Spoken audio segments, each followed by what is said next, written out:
Yeah. Gave a standing ovation to him,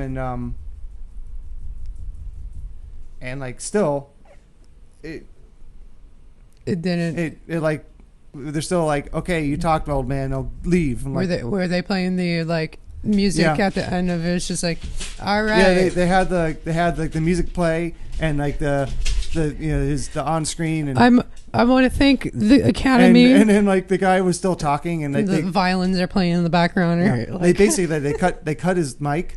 ooh. Because they thought he was done and he was flipping the page, and then you saw him just saw him up there like, I don't hear anything. and so and like someone at the board was like, should we bring up the microphone because he's still trying to talk? And so they kind of like slowly faded back up, It's just like, oh, hey. and the guy standing with the award So, was like, so it was like a Forrest Gump moment. It was a Forrest Gump moment where it's just like, that's all I have to say about oh, hey, that. phenomenal Brandy. Hi there. Oh yeah, I guess you can't see that as well. Hey, guys. Hope you had a great Thanksgiving. Yeah. Yes, I think I did. I slept and watched Disney Plus. Sponsorship. So, I mean, I didn't do anything. I still got 8 hours of pay. So, Same. But I slept. That's all that really mattered. yeah. I could have had a shift, but it was the only thing I could find was the Christmas parade shift. I'm like, no. Yeah. How about no? No. But So- back to IAAPA Yeah. and the opening ceremonies. I only went to one day, so it was very good that you went to a couple before me and Yeah. you were able to show me around to different things. Yeah, I mean, like I said, the week before the show, I didn't even think I was going to be able to go. And then like I found the code and it was like, hey, Yeah, you without a busy doubt, next we week? both were like, I guess we're going to IAAPA. And it was like not until, even though we did the same thing for Infocom, it wasn't until we actually got there and like scanned our badge or the email got and in actually there got and it's like- and got this, and It's like, we're actually here. I think it actually worked. we are here. What? Yeah. So We actually did something. yeah, it was pretty And cool. not have to pay on some money. Right. So day one was a lot of I'm really here. And so I actually went to the concourse is actually north south, as you can see behind us. I was like, well, that seems to be appropriate. If you don't know by now, we are actually live from the convention center. Yes. We Yes. are currently standing outside the convention center. They don't know that we're out here, but we are out here. Yes. So the thing is that I was in the north, the south, and I thought it was in the south side. It was actually in the north, but they let us walk through the floor before it was even open to check out just to walk through. It was like, this is so awesome. So I have a list of vendors that I wanted to mention as well. So what was you started in day 3? Yes. Well, like I said, it was my first time there, first time that day as day 3. I mean, all the really big major announcements have been announced. Yeah. Excuse me. And I actually missed them. I didn't realize that they were. I didn't realize how the show works, basically. But now we do. So Yeah. it's just like when they announce big things like the icebreaker Yeah. and the Carnival Cruise Line roller coaster, which such a ridiculous design. Yeah. Instead of the regular flat track, it's going to be sideways and it's going to ride the rail that way. I mean, it's technically not a roller coaster. a monorail.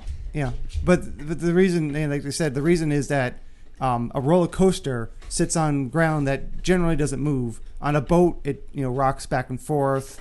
And It's going to be very. change, It's going to be very interesting to see how they can maintain that. I mean, let's just look at Universal here and the maintenance issues that have happened with flat roller coasters without the addition of salt spray all the time. Salt spray. I mean, that's getting in all the little parts. That's like the roller coasters that were on the boardwalk at any like beach, but well, that has the addition of sand too. Maryland, Ocean City, Maryland. They had the pier park or whatever it was called. Pier Park. I don't think it was exactly called Pier Park. I'm just remembering from back in the day, but like they had some really old rides and they had to shut it down because of the upkeep of it. Yeah. But I think there's like a haunted house there or something that still works. It's funny, a dark ride. Like I grew up going to the Florida beaches, and like a pier was just something that stuck out and like you can fish from, and like that's it. And like then I found like there's all these piers that like have all these rides on them. Especially if you go to like Atlantic City. Yeah. And that pier, I don't think I've ever been there. They have a really nice pier there that is just you enter like an arcade, and then in the back of the pier it's just the rest of the theme park. And then you got like Santa Ana Pier, but like that's typical. So, we didn't finish what we were saying. That so after all these years, we were talking about what's open, what's finally open at Islands of Adventure. Well, finally, I guess I want to say since 2012 because that was the last time I saw it open. I've never seen it open. I'm guessing whoever knows anything, please reach out to us. Tell us when you think the last time it was open. But Green Eggs and Ham at Universal Orlando Islands of Adventure is open. And it's not the Green Eggs and Ham like it used to be, but they sell tater tot plates there's pizza tots, green eggs and ham tots, buffalo tots, Who hash. Comes in a nice actual tin can. I was very, very surprised when I got it, and it was they serve this to you very warm. So that could be a burning issue. I mean, I'm obviously not stupid, but like it got a little hot when I was holding it. I mean, but it's just like with any hot thing that anybody gives to you, like pour it in your lap immediately, right? No? Yeah. Oh. Yes, totally. I think. Are you gonna put pictures up somewhere or? Yeah, maybe. Well, next time I go, I just didn't have time. Because then I have a bunch of pictures of like the menu and the addition of tater tots and Who hash. Yeah, and if you're wondering, my arches are still decorated for Halloween Horror Nights. You should keep it. You're gonna just dress it up in Mardi Gras colors after this. Yeah. Put the little circle for Mardi Gras up there. So Mardi Gras, or no, just do Grab Bash for no apparent reason. Have every little banner, Pitbull or DJ Nasty. Yeah, and Sean Paul. Pizza Tots. Pizza Tots is pizza fries, but with tots, right? I think so. Yes, it is exactly just pizza fries, but tater tots instead. So not a big stretch. It's still fried potatoes. It's just a different shape. It's technically a permanent. I want to say it's permanent. I know that in the past they've had it open for the Christmas season only, just like Wimpy's. Wimpy's right now, we know that's closed for seasonal maintenance. Yeah, but it has been open for during the Christmas season before. So, I mean, I don't know if Green Eggs and Ham is going to keep going. But well, I would say because, I mean, they are putting a lot of money there. And yeah, the lines there have been the longest I've seen them in quite some time. Yeah, because everyone's going, oh my gosh. It's open. We're here for Hagrid's. Never mind Hagrid's. Look at Green Eggs and Ham. What do you mean Green Eggs and Ham is closed due to poor planning? I heard Green Eggs and Ham closed because of there were bees in the kitchen. It was experiencing a brief delay. Tomorrow that lasted 5 years. Tomorrow we'll be out there with a tall sign that says Green Eggs and Ham line starts here. It's gonna be a 10-hour line. It's the next meme. We're gonna hold a can of Who Hash that it's gonna have a pole in it. But back to IAAPA and Carnival Cruise roller coaster. There was several other roller coasters there. There was like a pirate ship coaster. Yeah, that was pretty cool. Zamperella had like a bunch of different things. Yeah, they only play when we're recording or streaming. Damn. Yeah. All right. But like Zamperella had a bunch of different things, and I'm very familiar with Zamperella because I don't know why. It's just one of those names that you know in the theme park industry. Yeah. What else they had so much out of convention that like when so much that they had to put some outside. Yeah, and there was more of a carnival. That was more of a carnival type scene. So many inflatables, without a doubt. Like, oh my gosh, the most inflatables I've ever seen in one place. Well, except for that, you know, that wasn't that one convention in Las Vegas. That's not that type of convention. I must stress, not that type of convention. No. A family-friendly convention. But yeah, there's a lot of that, bounce houses and everything, and straight. Not that it was a very big surprise, but like a lot of VR, type things. I went into one of the tents. They had a VR setup, and interesting things. They have like a disposable mask that you put on, and then you put the VR goggles over your face, so it's clean. It's in theory a good idea, but it doesn't actually work because once you reposition the goggles a couple of times, it just moves that little thing out of the way, and then it's directly on your face. Well, I mean, okay. On top of that, like VR headsets are still they're not new, but they're fairly new in like theme park applications, I think. Yeah. But like VR is becoming more accessible to people. Yeah. It's not like a $1,000 item that isn't only an arcade, you know. It was back in the 90s, like the next new thing, and then it just went away.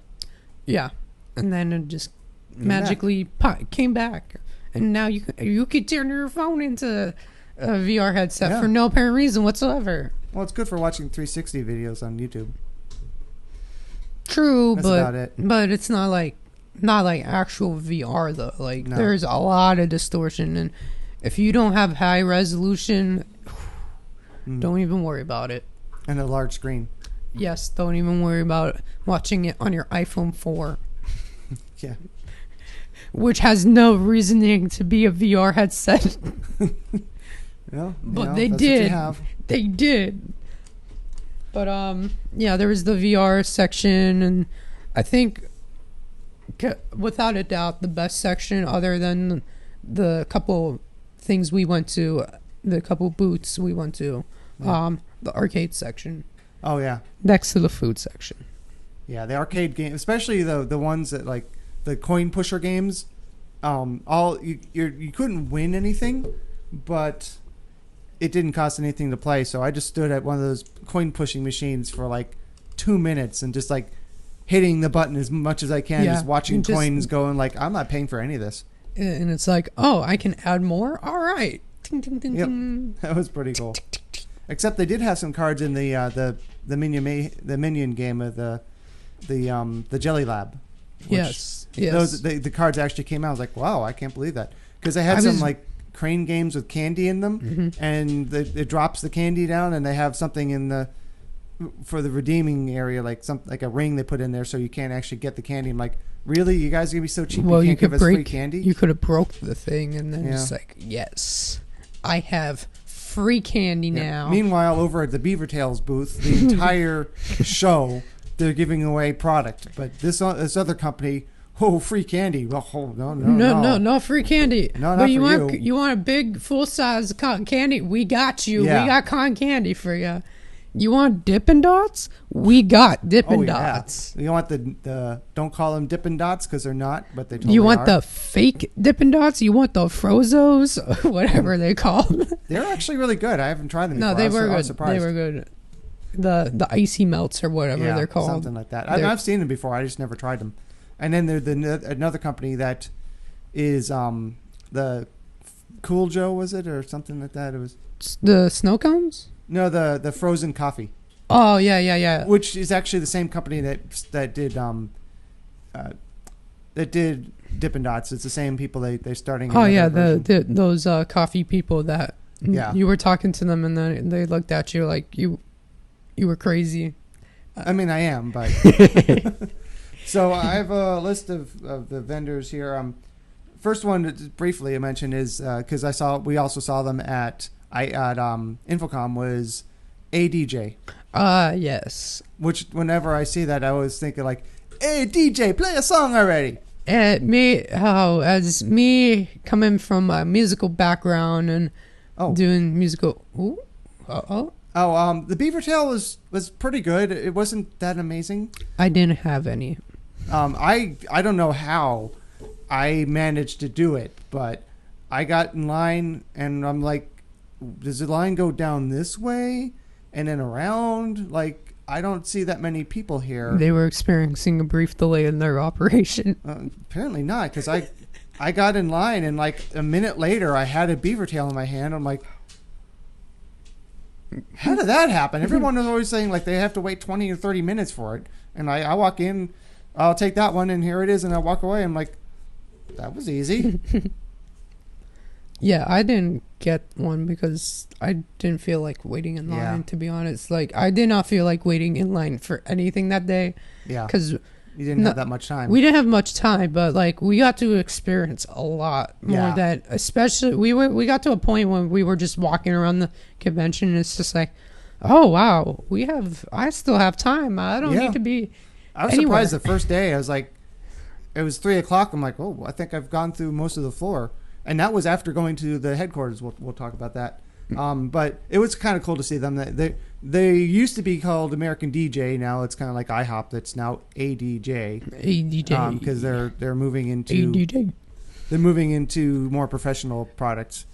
It's pretty amazing that they can have those moving lights outdoors. Mm-hmm. It's such delicate instruments, and they're weatherproof. Yeah, and then on top of that, it's just again coming from a music production standpoint, knowing a brand that I'm very familiar with, was interesting to see that they're trying to do live. Kind of like Chavez, well. I just got the regular cinnamon one. I was like, I've never tried one before, so I just wanted to try it. I don't think I've also never tried one before, but I've never seen it outside. But hey, luckily, unlike Infocom, this is a show that happens in Orlando every year. Yes, and we're gonna have to wait for 2021 for Infocom again. Oh well, I mean, we have other things here. I'm pretty sure we can find another convention to get into. The thing that's coming up, which is pretty cool, is the next year is the Barbizon Lighting Bonanza, which is awesome, and that's going to be even bigger this next year. So I'll definitely be there for Dave Tech now that I have a channel for that kind of stuff. The next one is Valo Motion, which is the one I showed you before. Oh, that's the two bungee jump, the trampolines, and it does a pretty amazing job. The Trampoline Connect toy. Yeah, but the it does a pretty Trampoline good job Connect toy, PlayStation 4 iToy. Of isolating you, even though there's not a green screen behind you. The physics are a little weird, but yeah, I mean, cool. On top of that, it's also a little bit. It looked a little bit buggy compared to like what. And you looked in any of those books that you picked up there? A few of them. They had that in one of the magazines. I think it was the Daily Show thing. It even looks not that well in there because it's kind of like PlayStation 2 iToy. PlayStation. If anybody remembers PlayStation 2 iToy, that they had really crappy video footage and recording. Yeah, I mean, it was called the iToy, so even they're like, it's and alright. And then it cuts you out and just like doesn't cut you out. It's just like how great the cameras work on Spaceship Earth. When they do. Well, I mean, I went on there recently and they weren't working that well. No. Sometimes it just comes up as just a generic face because like it just didn't work. It didn't work at all. But I mean, it's kind of a cool concept. Yeah, it was a cool concept. I hope that it's like more of a. I think I would have loved to see you on the trampoline trying it out. That would have been hilarious to me. Yeah, I thought they should have had a Super Mario Brothers clone game instead of Doodle Jump. Well, I mean, I know it's for the kids. Gotta get the kids, but like kids love Mario. Yeah. I guess they're going after. Well, they have Super Smash Brothers. Basically. I just thought of an idea that maybe, just maybe, Epic Universe could have it.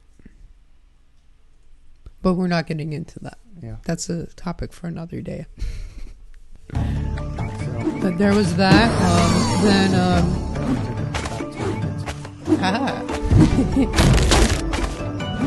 I mean, it's pretty good isolation. It's just the motion tracking and like the. I don't remember this Donkey Kong game. Yeah, it's a different kind of. Oh, it's the Lion King PlayStation 1 game. Yes, that's exactly right.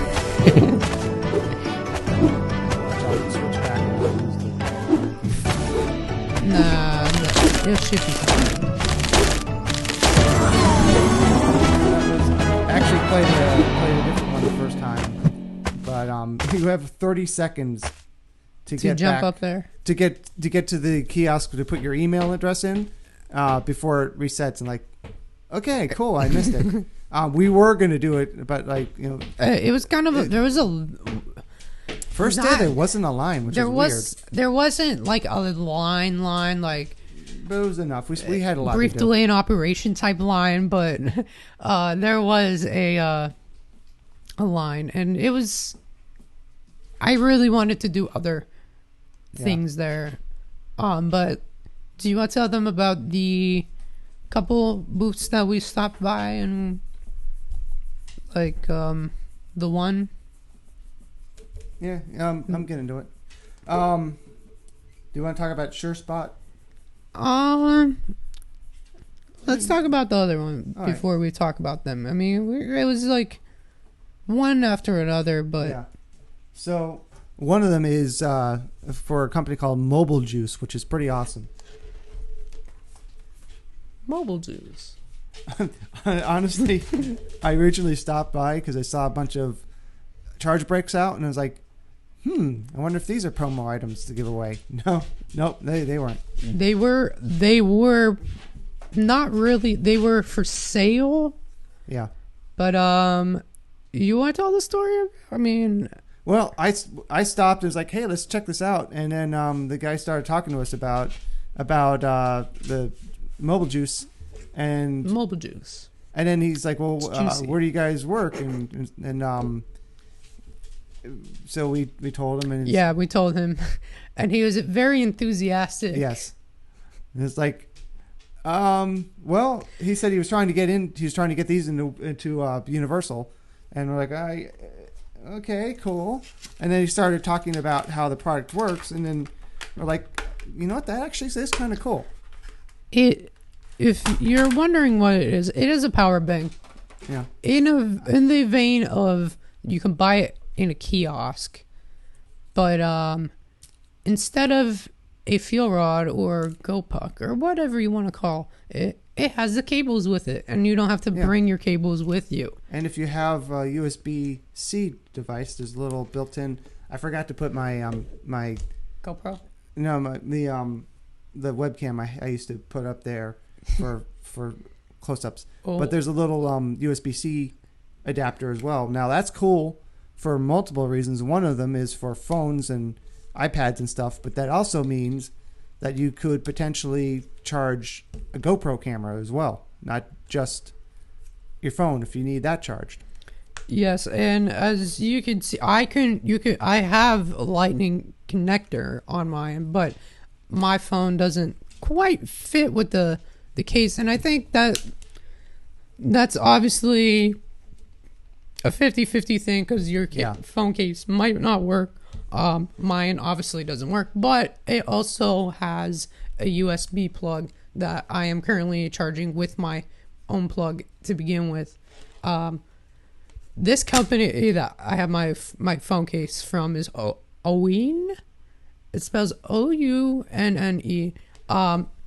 Good waterproof case, but very bad for if you have a secondary charger or third party charger. It doesn't fit. I also just recently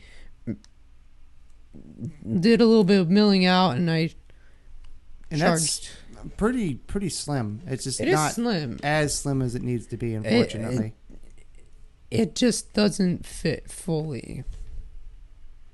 But the other thing I mean, all that's pretty cool already, but what makes it a good fit for theme parks is this one. These say mobile juice on them because that's the one they gave us.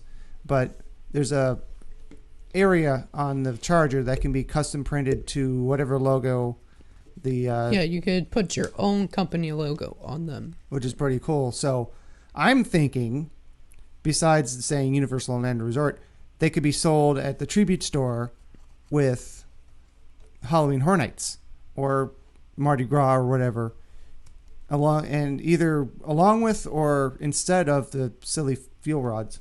Yeah, I mean, and then the guy was saying it could probably go for like $20, but like you can easily put $30 on that. Yeah. And they are it's a pretty decent charger. I've been using it for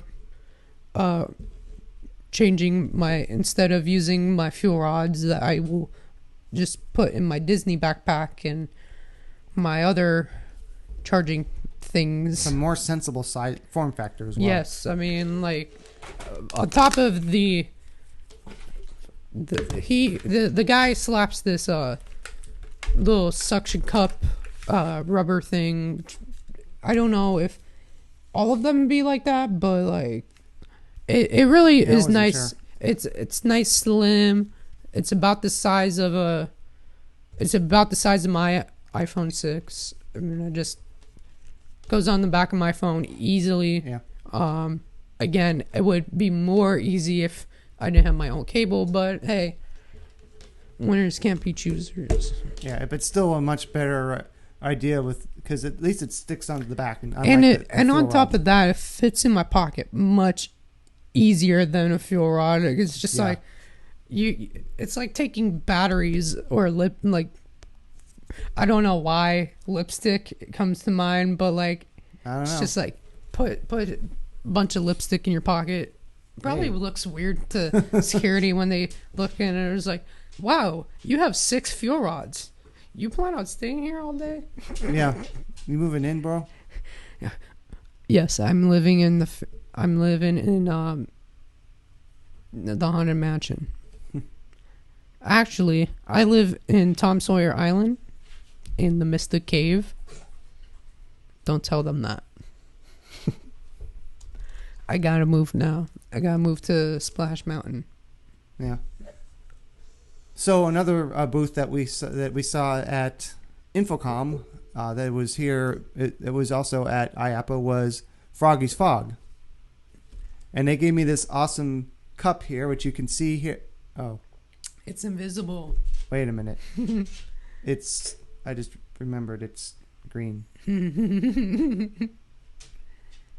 Yeah. Oops. I mean, you could kind of see Froggy. Yeah. Froggy's Fog on there. He's drinking the convention center. Oh no. Run. He's going to drink everything. And actually, they had some pretty cool products that I was actually interested in, because I've been wanting to get a haze machine, because I have a fog machine. You can get those not anywhere, but you get those really cheap, like $40 for a decent fog machine. But hazers are quite different. Yes, quite expensive. Very. Too. But It's not like a $50 fog machine that you can go buy at Walmart during Halloween or Spirit. Or if you're like me and like buy everything from Amazon. Yeah. But they had one that was, I think it was a show special price, because it was like $400. And then but I looked on their website, it was more than that. But that's relative to what the prices I've seen before, that's actually not that bad. Yeah, compared to a lot of hazers, which can reach up to like the cheapest one is $500. Yeah, according to Foggy's Fog, but like everything else we've seen is starting point $1,000 to lots of money. Yeah. And do you want to talk about some crumb cake? Talk about Entenmann's. Oh yes, Entenmann's. I mean Entenmann's. Entenmann's. Oh, you mean the Entenmann. Orlando Eye people? Yes, the delayed opening people. The Pantheon. Yes, and I don't know if they've showed it at the show, but I mean, I guess people could talk about it, because since it was at the show, they could talk about it, but like not like the premiere ride people that they got mad at us when we were asking about the robotic arm. Oh, yeah.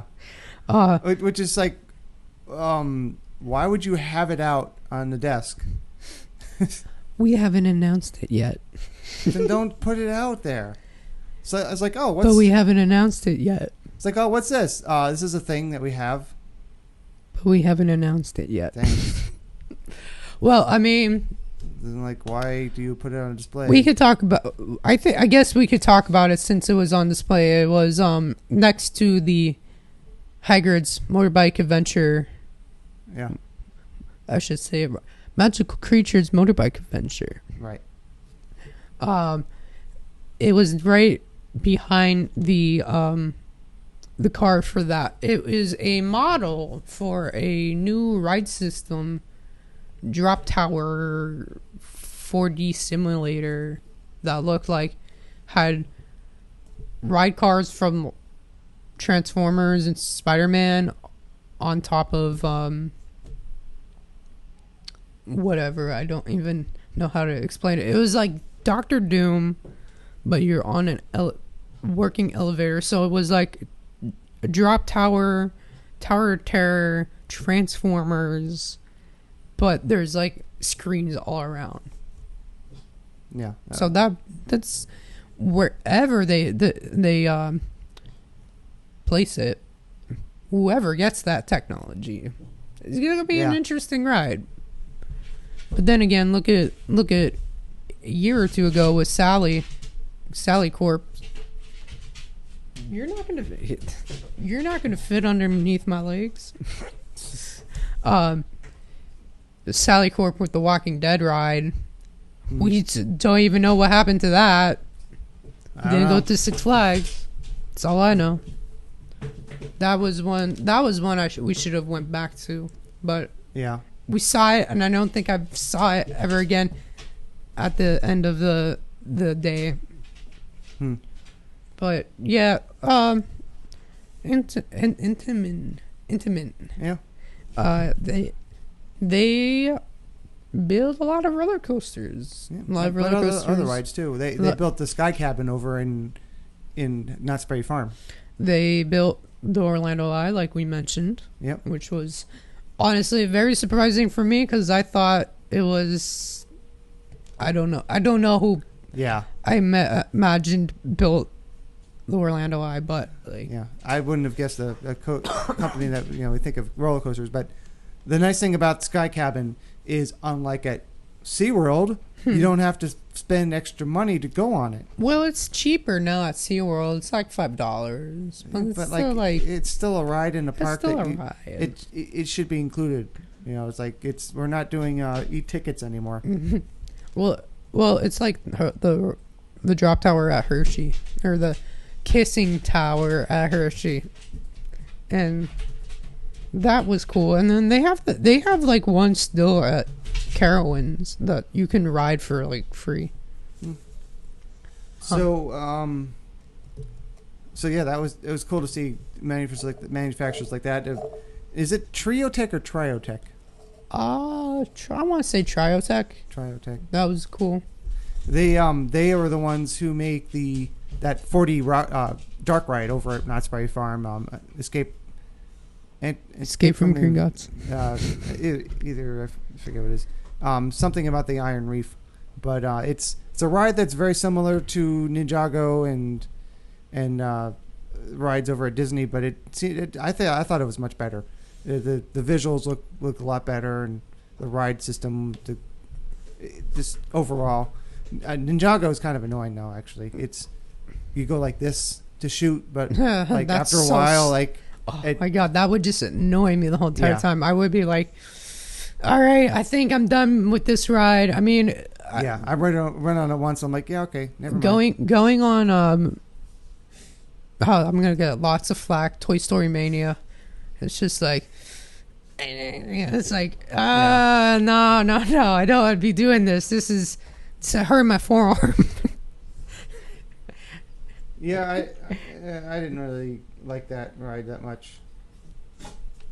Yeah, so I mean, they have some cool rides though. Triotech. I didn't really stop there because I didn't know much about them. It's like, hey, I only went on one ride of yours. I didn't even know that until afterwards. I'm like, I probably should know more about manufacturers than I do. Like going back to Intamin making the Orlando Eye. I did not know that until I looked in they had little book. They had books you could take, catalogs, whatever, magazines, and I did not. I opened up the first page and I'm like, oh, I know they made Hagrid's. I know they built Top Thrill Drag in Cedar Point. R.I.P. But like, I did not know that until I saw it on there, and I was just like, oh, okay, makes sense. Yeah, let's talk about a little bit about one of the free food booths that surprised me, and I think it surprised both of us, is Margaritaville. Yes, Margaritaville. I was like, oh, hey, we know that Getting name. into the ice cream business, like, apparently. At first, I was like, it's just one of those ice cream pops that everybody makes. Probably not that good, but it was free. It's like, wow. Good. It was so good. Like, it was surprisingly good. I was not expecting much. Which one did you get again? I forget. I had two different ones each day. I forget what the flavors were, but it was really good. I had mango Nero, or whatever they called it. It was mango, and like it was spicy. Like the top of the ice cream had, I want to say, habanero sauce, and it was frozen, but like it was good. It was tangy, and then it was like tasty, very mango-y. They're kind of a little bit small, but still. They were basic like fruit pop size. And so hopefully they'll be. I don't know if they're planning on bringing them into stores, but hopefully I'm they guessing, decide. Hopefully they decide to bring it to like City Walk. Without a doubt, City Walk would be fantastic to have a little ice cream vendor type guy sitting outside Margaritaville selling Margaritaville pops. So I don't know if Universal people are watching this right now, please credit me as the idea for bringing Margaritaville fruit pops. They can easily, if they have the nitro bike for Starbucks, they can easily put it in. Well, it was in something like that when we saw it. It was like a freezer with a display case. Yeah, so like you can easily just put. So they already have it ready to go, branded, and you just need to bring it to the park. It'd be like butterbeer ice cream carts, but better because butterbeer ice cream is not very good. Send your email to Dave or Land Dave. It kind of doesn't have much flavor, honestly. Butterbeer ice cream is overrated. Anything butterbeer except warm butterbeer. And hot butterbeer. I am looking at everybody right now. Hot butterbeer is the thing. Yes. Cold butterbeer is all right. The problem is fishy green ale for president. The problem is with butterbeers, I always end up with an aftertaste like for hours. I can't get rid of it. I don't know what it is about that. Fish green ale and pumpkin juice. Haven't tried pumpkin juice yet. Two of my favorite things in Wizarding World. Even though we get 50% off of it, it's still pretty expensive. 50% off. 35. So it was a carnival type thing, but it was still pretty awesome, which is Dead Farm Productions. Yes, they were. That was cool. Probably next to the FX guys. Yeah. Fear Effects? Was that VFX? VFX, yeah. But they had a full size. It wasn't like big footprint wise. But how tall do you think that haunted house? It had to be at least. Would you say maybe how big? I'd say at least probably 20 feet. It was the size of like one of the facades for HHN. Had to be without a doubt. Maybe even a little higher. Maybe the size of Halloween House. Oh, sorry, Brandy. So I've never even had a hot butterbeer. I'm weird. I really like the potted butterbeer. I haven't tried it. Potted butterbeer. It's kind of Tell me what the potted butterbeer is. I'm not very familiar. Hey, maybe try not to hit your head on the board. Hey. And of course. Yep. It's I think it's kind of like a pudding, sort of. Potted butterbeer. Yeah. Yeah, I am not really familiar with potted butterbeer. Maybe. I don't know. Yeah. I don't know. So yeah, but the hot butterbeer is really good. Obviously, it's only during the times when it's colder in the year.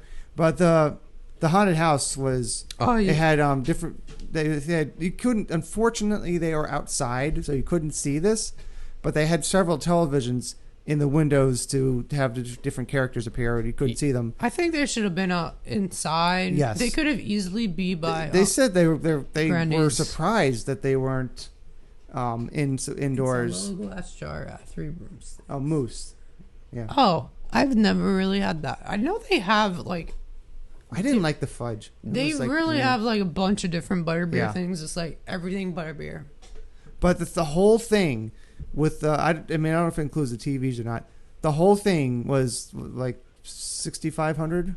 I thought it was 7,500. Or 7,500. Like, still, for a really cool facade. You could go to Dead Farms and buy it from them. A good size, and even a lot of the props. The props are cheap too. I like that they had people dressed up as it's basically scare actors. pushing around the props and and stuff, and that was pretty cool. That was cool, and like gives me ideas for Halloween for my own. And some of them are like, and then the blood they were talking about. Oh yeah, the blood. They said when it dries, it still looks like it's wet. So. I mean, cool idea, but like I know a couple people that make their own fake blood, and they make a better blood, I think. I mean, they have a background experience, and if you guys want to ever watch a movie of my friends, the movie is called Within the Woods of Undead County. I believe it's on Amazon Prime. Oh, cool. It's a doozy, but my friend does the effects for that, and he's the reason why I got into doing production. Oh, nice. I'll have to remember to show you the short that I made before you leave. So, yeah, over to VFX was another. That's a vendor that I've seen in other people's videos, but this is the first time seeing them in person. I was like, oh man, if you think those, well, you want to tell them what? Yeah, if you guys are all familiar, if you've seen that, you've had to seen them, because if you watch anything HHN related, what the? Oh, cable. Yeah. If you watch anything Halloween related, and if you watch any videos from Trans World, they have these boxes which look empty or look like there's nothing inside them, and they open up and there's a clown or head or whatever popping right out at you, and it screams. And then they also have the clown puppet that's hanging on the guy, and it's like they call it the attacking puppet, the lunging puppet, as the thing has said. I thought of it as like the separation anxiety clingy puppet. That's what it looked like to me, but it was technically the Killer Clown Scare Zone with the clown alien puppet. Right. That's technically what it is, but. And then they have the heads on the bungee, so they throw it and they spring it back. Yes, it's a very convincing scare. Actually, it's also very expensive for the stuff that they have. Yeah. But even if you know it's coming, when they throw the thing right in your face and it comes right up to you, it really and just back, it's like whoa! It works like incredibly well. Amazing. So that was cool. When I saw them, like, oh, that's that booth I've seen in other people's videos. Oh, that's so cool. So like, we're gonna have to go back. Yeah, and we did, and they were nice. They showcased a newer product. It was like a real life video. No, it was a real time voice modification amplifier that was the size of a small little GoPro, I think. Yeah. Although I didn't think it was that significantly different than the one you can buy at Spirit Halloween, really. Well, I mean, you also, there was not a lot of feedback of his own voice compared to the microphones that's just right up here, and it just like starts like distorting your voice. It's like the PA system. Yeah. Oh, yeah. Personal PA system. But no, it's a very cool little product. Expensive, but there is a DIY thing that would be cheaper to buy instead of this thing where you're just like $500 for a little speaker, and you can put he had said something with like USB and memory cards and everything. I'm just like, sweet man, thanks for telling me this. Yeah. I don't know what I'm going to do with this information, but thank you. Yeah. Thank you. I guess we should talk about the Locker Network. Locker Network. Thank you, Locker Network. It's one of several companies we saw there that have the theme park lockers that you can access without a key. It looks like it was biometric. Yeah, biometric. They were the people with the code. Yep. They were the ones who put the offer on their website that I found a week before. And it was actually the last day. It was literally the last day that they were offering free passes. And there was somebody else that we know who promised me that she would send me a link for it, but never did. So I was like, okay, well, I put my email address in, and I got an email not long afterwards, and like, go to this page, and here's the registration code. And then once I found that, I messaged you. I'm like, so are you off at all next week? And I was like, yes, let's. Because, like, here's a code if you want. We can go to IAAPA. I don't even have to ask you if you want to go. I was really surprised, to be honest. I was very surprised that the same code worked for, like, 2 different things. Because I started going through actually, I didn't tell you this, but, like, I was almost, when I was about to go do it the next day, it was a Saturday, or was it Friday? Yeah, Friday. I wanted to go that day, but I was the Friday. I was working kind of in the afternoon. Yeah, I tried to get another person to go with me. I tried to get Peter to go with me. Oh. Yes. Yeah. So I could have added him onto my thing. Yeah. That night. Yeah, because when I went on there, I was like, oh, I can add somebody. Mm-hmm. I'm like, okay, well, let me put his information in, and he didn't go. I didn't even go the next day, but like, he's like, nah, next year. I want to go next year. I'm like, come on, okay, come on, Peter, we could have done it. Yeah, if I hadn't you been and working... I can just stood in front of Intamin. Yeah. If I wasn't working in the afternoon, I was thinking about going. I'm like, do I really want to spend another $10 for parking? That was another thing. I mean, yes, it was free, but parking. Yeah. Although, I mean, if you were going to go, I was going to go that day. We would have split it again, but I would have had to have left pretty early.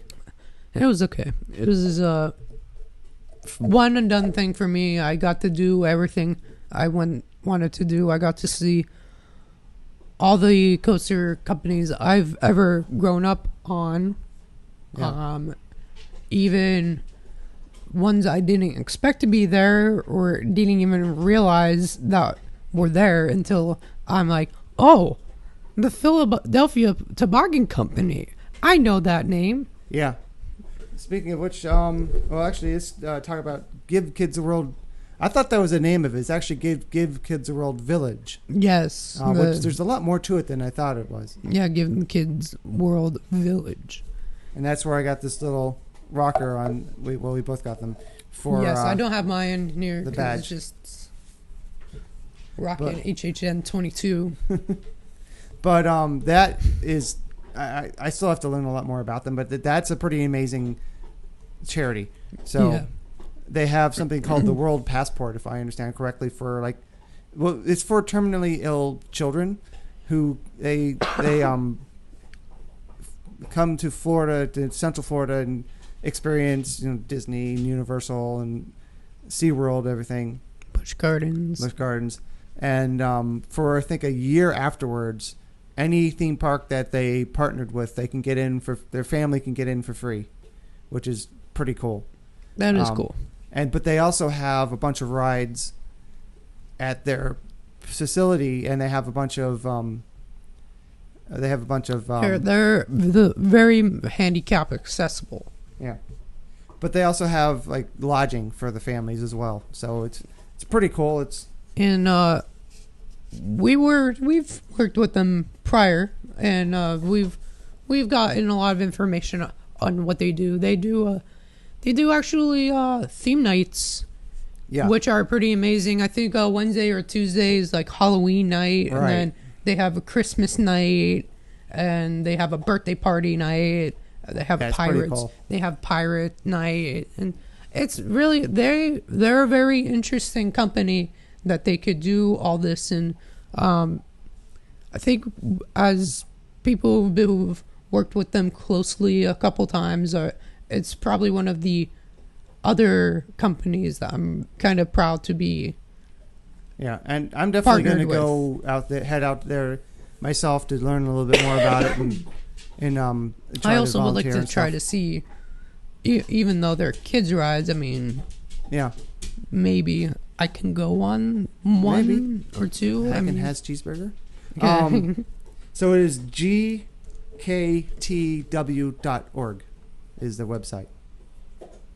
But they also we have those complimentary passes that we can give to other people, and I think we can actually donate some of them to that organization, which I'm definitely look into, because mine just kind of sit there, so that'd be great. That's something that's easy, doesn't cost me anything, and it's something that's great value to them. So Yes, and like I said, we've worked with them previously, and yeah, I think they were very surprised, but it was just like, oh no, we work with you in this aspect. Right. I mean, and then they were very happy to, I guess, see us again in a way, but right. it's So gonna be interesting. That was the first day I went to the Locker Network, and the very next thing I went to was the Give Kids the World. Actually, their CEO was part of the kickoff session. She went up on stage. That was pretty cool. So, another company that is very familiar to us and this channel was Pro Slides. Yes, Pro Slides. If you're not aware, they did a lot of the slides over at Volcano Bay, including the Krakatoa Aqua Coaster. Yes, and I think they were like questioning when we came up to them. It's like, yes, we've worked very closely with these slides. Like, what do you mean by that? Like, We've worked very Yes. closely. It was cool to see So all what the do you little. mean? They had several tables up. They've had this in the past. So if you go to someone else's video from this year or previous year, they had some probably 3D printed models of the different slides Probably from by around that the world. 3D printed guy that Could we be. were talking to. But it was kind of cool to see the Krakatoa Aqua Coaster in its entirety, because Without the volcano. yeah, so you can see the full layout of it, and a few other slides, and now of course, Ika Moana. yeah. Also, they're building. Oh no, I think is the one in Hershey already done? Let me fact it. But I know that they're opening one at Hershey Park, which is a very similar slide, because obviously the same company has the same technology. The difference, of course, is that slide isn't going to be running basically all year long. No, it's gonna be up till September, and then close for the winter for winter maintenance. Oh no, winter's coming. Oh no! What do you mean? We only have 6 months of actual theme park, and then close down for seasonal maintenance. Meanwhile, in Orlando, they just shut it down. Yeah. And call it seasonal maintenance. So another, what I thought was cool, was paper optics. It was opened not to backtrack too much, but it was opened, I think, last year. Oh, geez. Yeah. 2 new rides at Hershey Park, 2018. Okay, I thought it was. It was listen, 2 I don't. 2 years after, I think. I live here now. I Yeah. check back every so often with lots of different things, but Right. it's not like. So they make these. The American Paper makes these glasses, which we used to use here for Halloween Horror Nights for the 3D mazes, which I kind of liked. But they also make these, which I didn't realize until after I got home and I saw it on the. This is for Legoland. It little points of light or fireworks and stuff like that. It looks like there's Lego bricks surrounding them. You can probably like walk up to the camera and it probably will work. Maybe I can try. Yeah, it. try But, it. Try it. It has to be like a really, really concentrated point of light. It's gonna probably. What's the worst thing that can happen? Yeah, it won't work. Well, But that it was means kind of cool to talk to the people who are behind the company of the products I've enjoyed. And now we're going to showcase the products that Dave has enjoyed. Or we'll try. Or we're going to try. All right, let's see. And it works a little bit, kind of makes it... The problem is it needs to be this close, and it's... It works a little bit. I mean, it kind of just looks fuzzy. Yeah. But hey, I mean, it is what it is. Make sure you buy Who Hash. I'm going to showcase this. The thing I realize is to get it close enough to be full screen, it's closer than the minimum focus distance. Let me... Oh, it's just like the sun things. Yeah, that just puts like that puts you on I think that brings you on 80s filter mode technically. Yeah. The one thing I don't like about the chroma depth is it does kind of blur your it puts view. you in 80s mode, like Yeah. That's probably what you should have did. You should have just shined a light. Does it work? It works. Yeah, I see the Lego bricks. And they have some other It's like the Yeah, three. I didn't It's think it like would the work, but I 3D think glasses I that you tried. bought when the sun thing was. The sun was Yeah. there. It's like, hey, buy these glasses. he'll use once. Use one time at this certain time for 5 minutes. Let's not get back into Yeah. that story. So another one was we didn't really have time to stop, but I think it's Primera Primera rides. technology. That's they have in the past made duplicators of CDs, DVDs, Blu-ray. They make it's a machine that copies the disc and then it puts it on a printer and prints a label on it and then puts on a stack and you can make like 100 of them. Well, people don't really use DVDs and CDs much anymore, so they had a machine that they were showing off on the show floor that prints on cookies. Yeah, That was pretty the cool. cookie. They actually, I don't know where I saw it, but I think it was in one of those books. Yeah, they did advertise for it. I think They it was have you can print Show Daily. yourself in a drink, Yeah, I'm still which not is sure how that actually a works. really weird thing. I want to print myself in a drink. Yeah. I can imagine going to a bar. It's like imagine going to a bar, buying yourself a drink. Hey, nice try on the Lego Vision. Instead of buying yourself a drink, you're buying yourself in a drink. Or no, you go up. It's like, hey, bartender, I want to buy that lady a drink right over there. And it's like, oh, all right. But put a picture of me in the drink so she knows who it was. It's just like, it's a picture of you just like staring at her, Yeah. and it's just like finger guns like this the whole entire time, and then it's like the girl looks into her drink, it's just like looking around the bar, and it has like a little letter, look up, and you're like, she's looking around the bar. Yeah. This is just like, oh, okay. Yeah. That's see, I'm getting all excited. But imagine that would be like the strangest way you could get picked up. Yeah.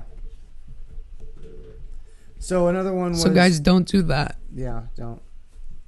Was Daniel's Woodland, or DWL Studios.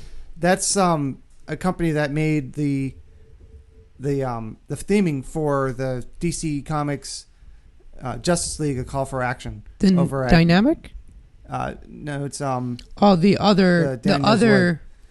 one that did the theming for the Madame Tussauds. Oh yeah. Because there was several companies that worked exclusively for Six Flags and DC rides. Like Yeah. I was Well, just this is DC and Wax. The The DC yeah. the Madame Tussauds thing. Yeah, that was That was really cool. I didn't get to see it. So I Do had. we get in there for free? I mean, I feel. I don't know. You don't. But that's part of the Legoland. Oh, that's right. Legoland annual pass. Plus, I managed to get into Stupid Merlin. the press the media preview for the media it. preview. So, Yeah. and I shot a video of Our fate. female in the room. Don't do this.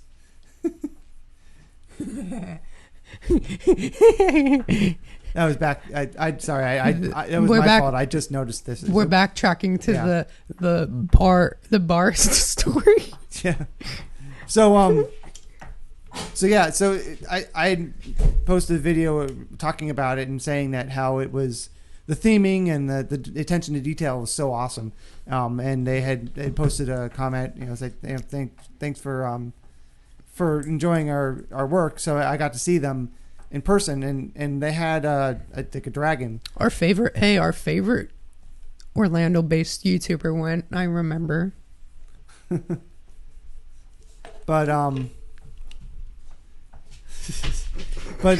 but they had a dragon in their booth that was going to one of the Great Wolf Lodge locations. That was its next stop. They were installing it, but they were showing it off at the show, which is pretty cool.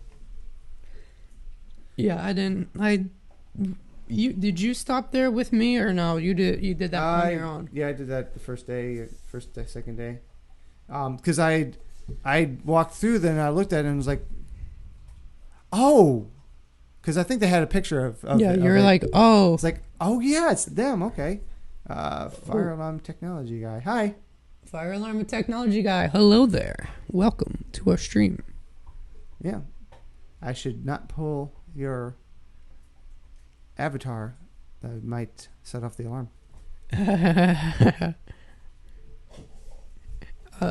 But no, yeah, you went to a lot of different things by yourself on those 3 days that you had.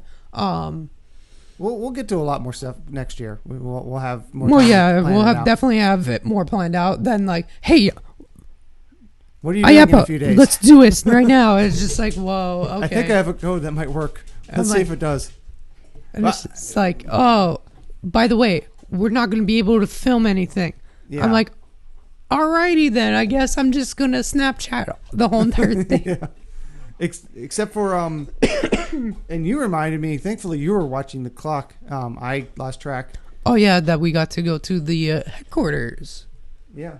Feel bad for the fans of Aqua Drag Racer, but I had a little giggle when it fell. Tear down. Talking about Wet n Wild. Wet n Wild. Oh, yeah. I have never been there. I teared up when Disco H2O came crashing down. At least it got recycled. Yeah, I was hoping that they would have something like Disco H2O at Volcano Bay, but. That wasn't that old of a ride, but it was a really good ride. Let's be honest, they haven't finished Volcano Bay. No. Maybe soon to come. Maybe eventually they'll finish it. Yeah, that's true. It said it did wear out. So much. But it was a really good ride. I did enjoy so much that. Shade. So, Gantom lighting and controls. That was kind of a cool booth. The big thing about that was they did the lighting for Superstar Parade, which most days you don't see because there's lighting for Superstar Parade. I know, it's weird.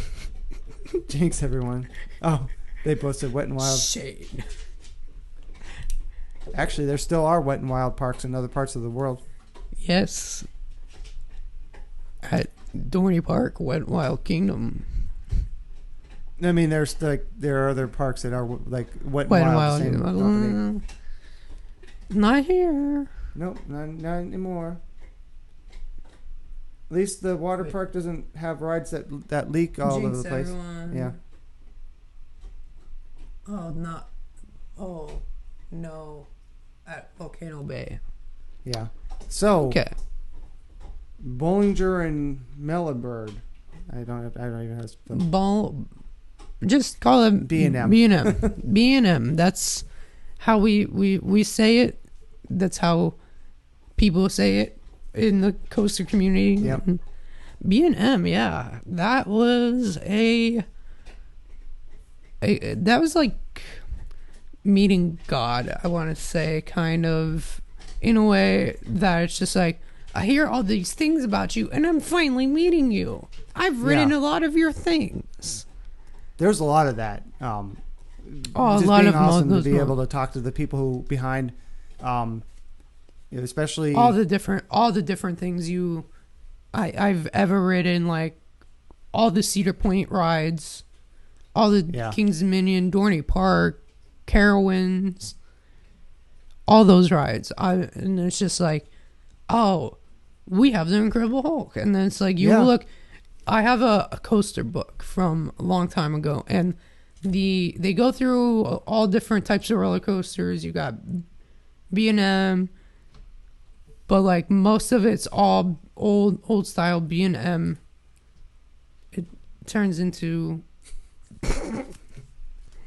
it just goes into a lot of those coasters that I grew up with, and telling them, hey, thanks for the Incredible Hulk coaster. And those old style steel coasters was pretty cool. Well, in my head, it sounded pretty cool, but yeah, one of the cool things telling them not. One of the cool things I saw was GEP Productions, which isn't a name that probably most people will recognize, but they make the Vortex tunnels, which are awesome. And, yes, and the only Vortex tunnel to actually really, really get me. Yeah, I'll get to that, but they had them at Halloween Horror Nights for quite a few years. First time I went through them, I'll be honest, like I knew that it wasn't, but like I knew that the plank you walk across was moving, and like I had to hold on to the railing, and like I felt it moving, and I'm like, after a while, like like they said, after a while you grow immune to it, and now if I go through a vortex tunnel, most of the time it's like a hot dog walking down the hallway. I mean, wait, that's I mean, it's like just walking through a regular hallway. It doesn't affect me at all, except oh my gosh, this one, the one they had on display. I don't know what they updated, but oh my gosh, I think, to be honest, it was the mixture of what was playing for Bret. The reason why the space spiral was taken down was from Gatekeeper. But yeah, they did something technology wise. That I know one of the things they said that they did say it was because the one they had on display uses LEDs, but it was more than that. Like I walked through expecting to just go through no problem whatsoever, and I walked through that one and I was like, oh my gosh, whoa, I remember when this used to I walked right in, and really, like, I've grown. I will stay in those spiral tunnels and just be like, yeah, that's cool. I mean, even the one at Ripley's, it's just like, the one at Ripley's this is okay, it's all right. And then they're playing the Twilight Zone by Golden Earring over and over again. It's like, okay, alrighty then. Thanks for joining us. We're going to be... No, it's like... It's not as good, but like I walked in, I was just like, whoa. I have a video on my Snapchat story. It was funny. So, yeah, and they were playing Pink Floyd, I think it was On the Run.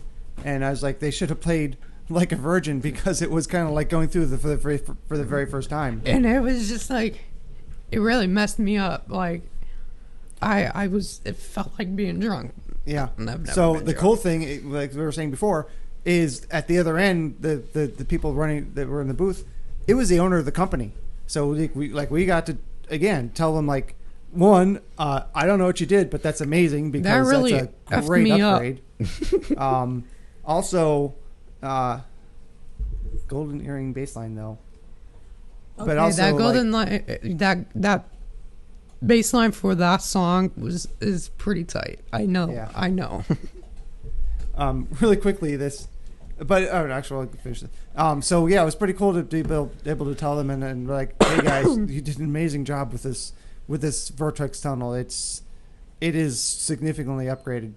Yes, significantly. It's just like that doesn't even put justice. It's like more like, yo. So yeah, if you think you this messed me up, bro. Yeah, if you think that you've defeated them, you needed to go through you this have one. to. You have to do this one. Hopefully, they bring that somewhere here. Yeah, I hope really, the haunted house down in Old Town, they pick it up and just yeah, we're gonna have this here. But not before we bury you alive for $5.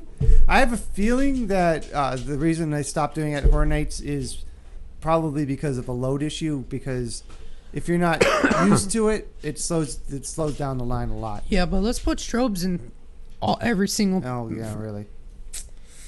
So another really quickly. Let's put strobes everywhere. Was Shade. The restroom company building better places to go. So I just thought it was funny because their giveaway was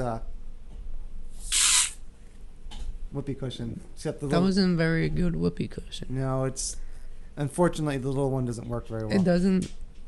The thing. But it is a genuine whoopee cushion. Thing ain't big enough. No. But it's an interesting thing to give away.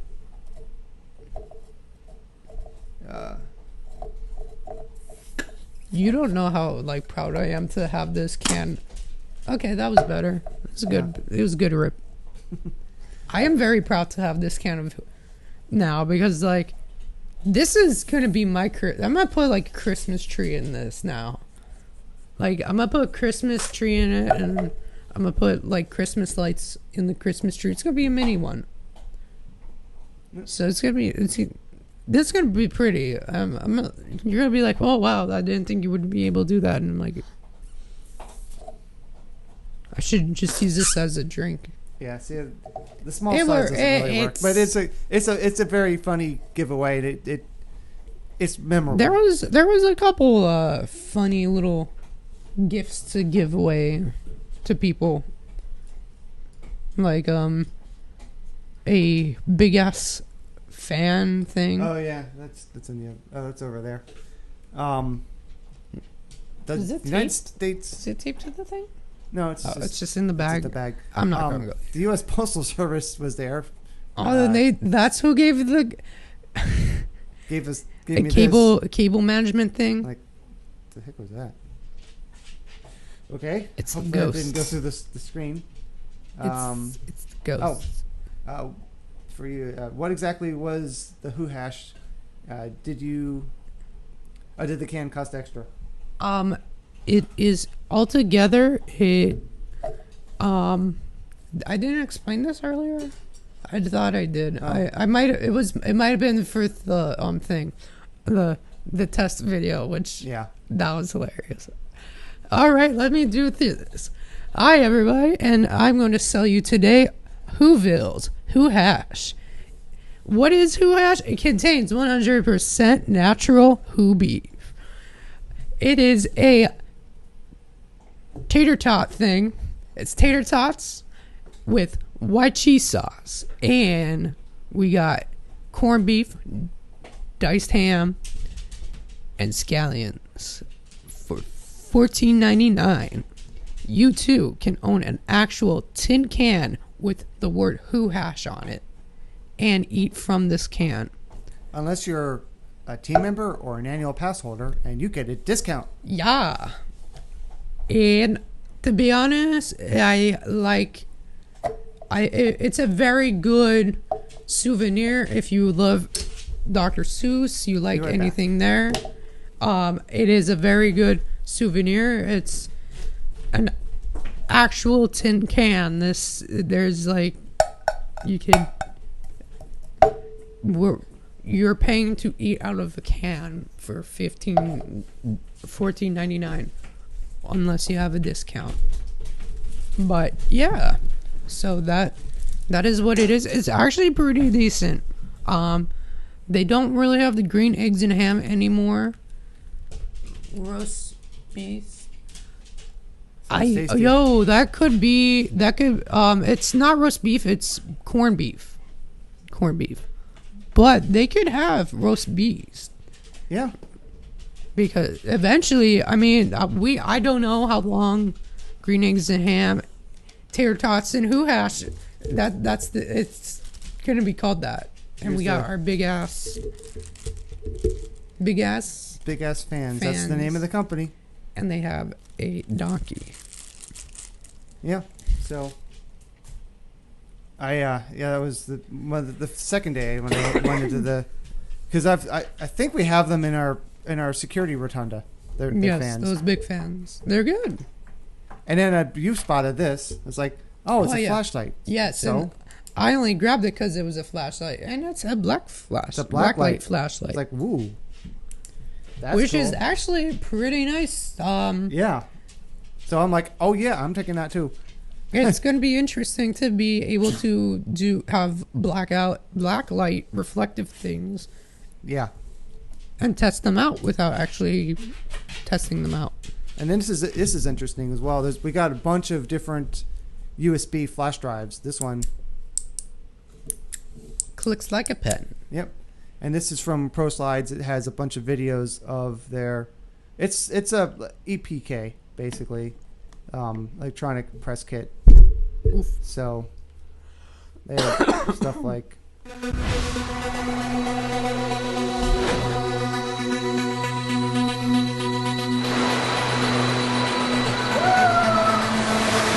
Well, so this is kind of interesting. Can't show much. Yeah. Get flagged. But no, a lot of the we got like seven or 8. Yeah, I got to the point where I'm like, yeah, whatever. It's like we got to a point where it's just like, ooh, we have a free USB drive here. And then like he would point me out. It's like, hey, USB, you want? It's like, hey, is that USB over there? Oh yeah, I'm going over there. And then there's another company called Everything But Stromboli that sells memory cards. They and were stuff. rude. Yeah. They were rude. Like, we went up to them. It's like, hey, what you got here? Got free stuff. And then they're like, no, we don't have USB drives, but we have a card reader. I'm like, okay, I guess. And that's the same thing they told me when she's like, oh, how much do you pay for your memory cards? And like, oh, okay. So it's one of those I go places. to conventions for free things. Yeah. It's like, I pay whatever Best Buy sells for, and I'm not going to go to some random retailer because it's cheaper, because there's a reason it's cheaper. I buy it from Amazon. But then I saw a whole bunch of USB drives sitting out, and it was like, oh, are you guys giving away USB drives? Like, no, we're not giving away USB drives. We're selling them. But here, you can take this. This has our product catalog on it. Like, you're not giving away flash drives. You're not giving away flash drives, but you're giving me a flash drive. It's a flash drive, and it's free. That's why. That's when you get very angry with them. Is like, flip the desk, walk out, get kicked out of IAAPA, and never return. And back to ADJ, they gave away. Theirs is only 2 gigabytes. You see mine's already scratching off the little, because it's just enamel, but like another one. They're all the same ones, but mostly. They're just bigger. This one's interesting because it's very slim. It's slim. This is the bag I saw when I was walking by. I don't know if I even noticed it had no, I did. From the producers group. Mm-hmm. It was a bag that had stuff in it, and the flash drive on it. I'm like, a free bag and a flash drive? Okay. And then this one's a little interesting. It's a little sort of carabiner clip with a pen on one side, not a very practical pen. Yeah. And then just a regular. Yeah, my LED light, flashlight. I've never figured out if it's fully broken or. But hey, I got a flippy pen. That's Yeah. pretty much I wanted. And then, of course, the thing that goes in the back of your phone. That's what I was thinking. cards. You get that, you put it on top of that, and it's like you could sell that. Wasn't that he was also the guy was selling? He was selling this, but then he was also selling like the extra things that you could put on there. Oh yeah. Because then you can easily put a logo on that and just sell it. And then some sacks. We got lots of sacks. Not as much as Infocom, though. Not as much as VidCon. This one's tacky. What? I didn't see that one. Oh, was that from? I didn't see that one. Hey, but I got the Dippin' Dots one. Yeah. Oh. Oh, and we tried the new Coolman Crunch.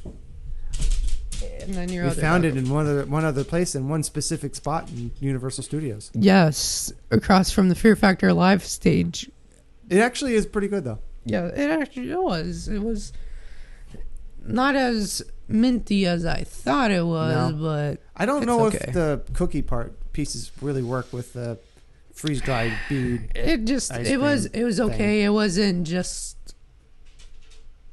It wasn't that thrilling, but it was good. It was good, especially I didn't have to pay a cent. Yeah. It was good for free. I don't know if I'm going to be buying it ever.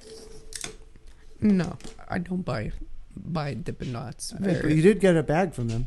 Right? Yes, I got a bag and I got a sticker. Hey. And then I got a picture of their awesome mascot. I did not know that.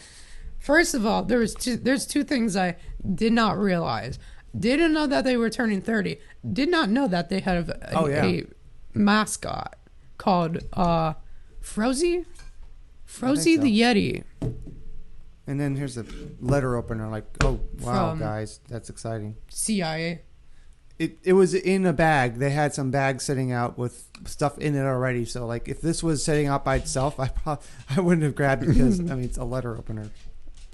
They probably were like, yeah, we're just going to force bags down their throats and we're going to put letter openers. Yeah, that's exciting, guys. So that's a pretty much good representation of the stuff we got. And actually, lots of pens. Lots of pens. Lots of and not just pens, like to be really, able, really to be good able pens. to have a pen from the people who make the Wipeout courses, and it says Wipeout with a big red glove on it, is probably one of those pens I will never ever get to have again, or use in a practical setting, other than probably props. Is that the one that has the boxing glove? Yeah, that the pops boxing glove. Yeah, that's the little props from Wipeout that they punch the people off. Those people were amazing. I was looking at their magazine or little pamphlet, and it's amazing that they have all these things and they can think of, hey, let's get this thing that can knock somebody off. Oh, let's get this thing that shoots water in their face, but we're punching them in the gut. It's like somebody got together. It's like, let's make a theme park that people can hurt themselves on. Jackass the theme park. Jackass the theme park. Action point. So another one of the pens, I think you did get one of those too, from the Raw Thrills. Has a little video. Projector, but it projects their logo. The Raw Thrills projection pen. That's also another one of those pens that you see at a gift shop. Yeah. And then you're like, hey, it's a gimmicky thing, and then it's pretty decent. It's actually a really good color. Like the white is really, really white. Yeah. But you'd think it would be something that like ADJ or one of those lighting companies would have, and no, it was a thrill company. It was a thrill company it was an arcade company. Yeah. Because they also had like a pop socket, and I got it from them, but I don't know where it went. Yeah. I think it's lost in my car somewhere. But again, like I was really surprised that there are a lot of really high quality pens.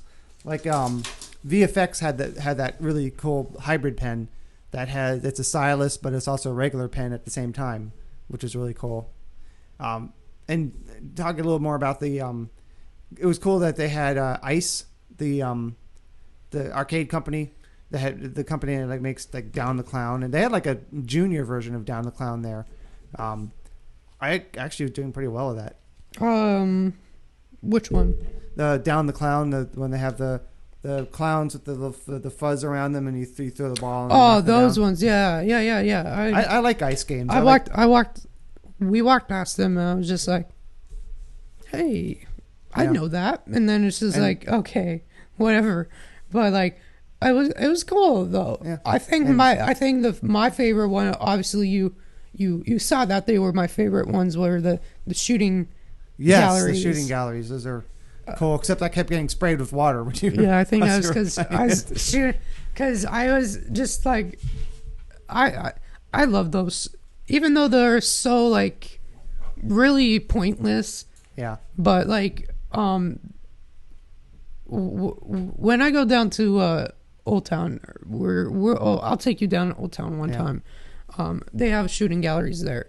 I think it's just like that because they're very vintage, and I love the one at Disney World, at Magic Kingdom. That one's cool. They're just fun overall to be able to laser tag pretty much. But it's even more fun when it's free. Yeah. They had a bunch of bowling things set up as well. I was like, I think the target on like your left side in the corner was the one that kept on spraying you. Maybe. And I don't even know where they were spraying from. Like, oh my gosh. There were a couple of booths that were spraying. It's like, jeez. What does that mean to you? Oh, it's ta-da. But yeah, I really enjoyed it. We did the pirate one in one section, the freak show in the other. Yeah. So I was like, no, I'm here getting random things moving around over there. Was the dog over there? Yep. Merlo's over there. So, and Sega was there too. Yes, Sega was there. Atari was there actually, which is they just had like a giant Pong. I'm like, this company will not give up Pong. Yeah. There was that. What other company? There was another. There was Sega, Atari, Namco. Oh yeah. Namco. Stern Pinball, Williams Pinball. Every like pinball. They had they had the actual skee ball. Yes, I was skee like, ball. Oh yeah. I'm like, okay, great. So the one time I'm playing skee ball for free, I kept hitting the 50s and the 100s. I'm like, damn, I do good. I do very good on this, and then normally I don't. Yeah, and then I went to the one because the balls were probably light. Yeah. Then I went to the one at McDonald's, and I was like, didn't hit anything, but I realized that they were like, it was like a junior version, so it was a much lower ramp than I'm used to. I'm like, that's when you're just like, whipping them at the thing, and don't do that, kids. No. People they frown very down on whipping the skee balls at the targets, especially at Chuck E. Cheese. Yeah. Maybe I've never been to one. But no, that was cool. And then there was the other section with Big Buck Hunter. Oh yeah. But it was the zombie. It was Big Buck Hunter presents zombie apocalypse, whatever, the undead. We started to talk about it, but let's talk about the IAAPA World Headquarters. That was cool. yes. Probably the other coolest thing about doing IAAPA. So like right before 1 o'clock, he was like, hey, should probably head to the bus? I'm like, yes, we should. Yeah. And we got there like perfect time. Without a doubt, like that was probably once in a lifetime thing, because I don't think I'm gonna become a full IAAPA member. No, especially with the way the pricing is for membership. Yeah, but it was a free add-on for our ticket, and they picked us up at the convention center, and it was about an hour round trip. Took us on the tour of their new facility that they had just opened, and which was very, very, very, very beautiful. Yes, and fancy. They had a few old vintage props on display, which is pretty cool as well. Yeah. But before I want to like talk more about the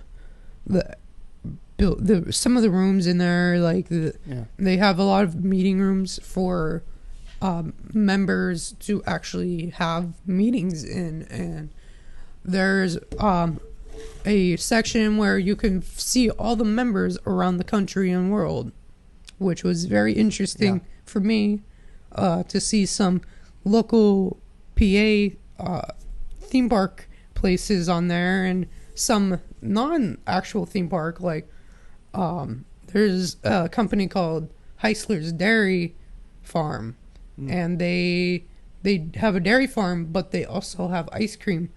They have an ice cream shop, and they are a IAAPA member, which is pretty weird because I did not think they were at all. But there was those meeting rooms, and walking around their offices, seeing their little lunchroom. Not lunchroom. What's a lunchroom? That's where Scooby goes to eat. Lunchroom? Whoa. There was it was interesting, and their patio is really nice. Really nice, very beautiful. Yeah. I could just see somebody coming up with the next roller coaster there. It's just like, yes, corkscrew right here. That's it. And they had into the water, alligators everywhere. They had a nice little pond behind it, and across from them is protected land. So they're not going to have like something else built there. So they're always going to have a really nice until they buy it out and then build another theme park there. It's going to be a Disney park. Yeah. It's going to be Disney's fifth gate. We don't even know about it. Nope. That was just a secret. Goofy Land. It's going to just be based only on one thing and one thing only, Donald Duck. It's going to have every Donald Duck thing ever invented. Because Mickey Mouse it's going to be like, Mickey Mouse is on his deathbed. So guess who's going to take over for Mickey? Donald Duck. And then it's going to have they're going to take the Three Caballeros ride out of Epcot just so they could put it somewhere else. It's Donald Land.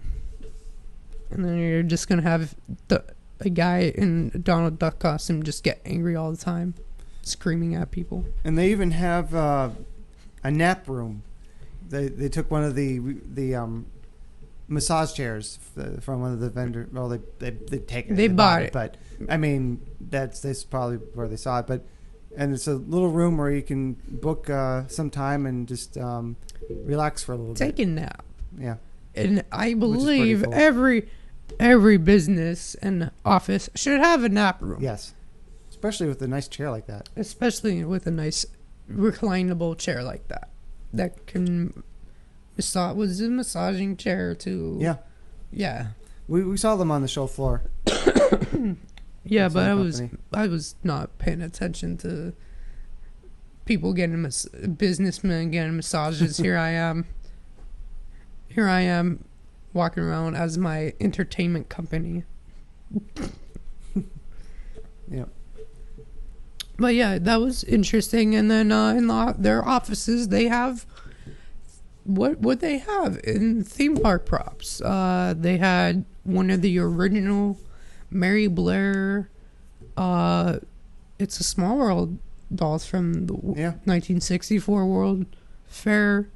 It's a Small World, which was probably one of the coolest things I've ever seen. Yeah, that is. The carousel horses were pretty cool too. Yeah, the carousel I think carousel horses overall, as a theme park person, are always pretty cool, especially the actual building, how much effort it takes to work on one of those. So Yeah, that was cool. One of the people are like, "Can we sit on it?" I'm like, please don't. It's barely standing up because it's. I think one of them had. I have a picture of that. I don't Yeah. know. Do you have a picture of that?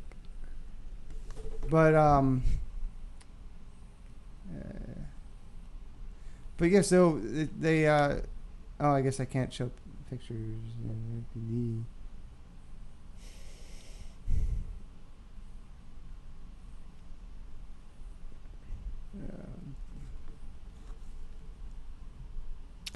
And the nice thing is, I can't see it. It was it's. Here we go. Oh. That's one of them that they had out. Yeah, it was nice. I mean, it was. I didn't get what the dedication was for, but Yeah. it was a nice horse, and then it had dedication. That's what we do. Last second thing here. So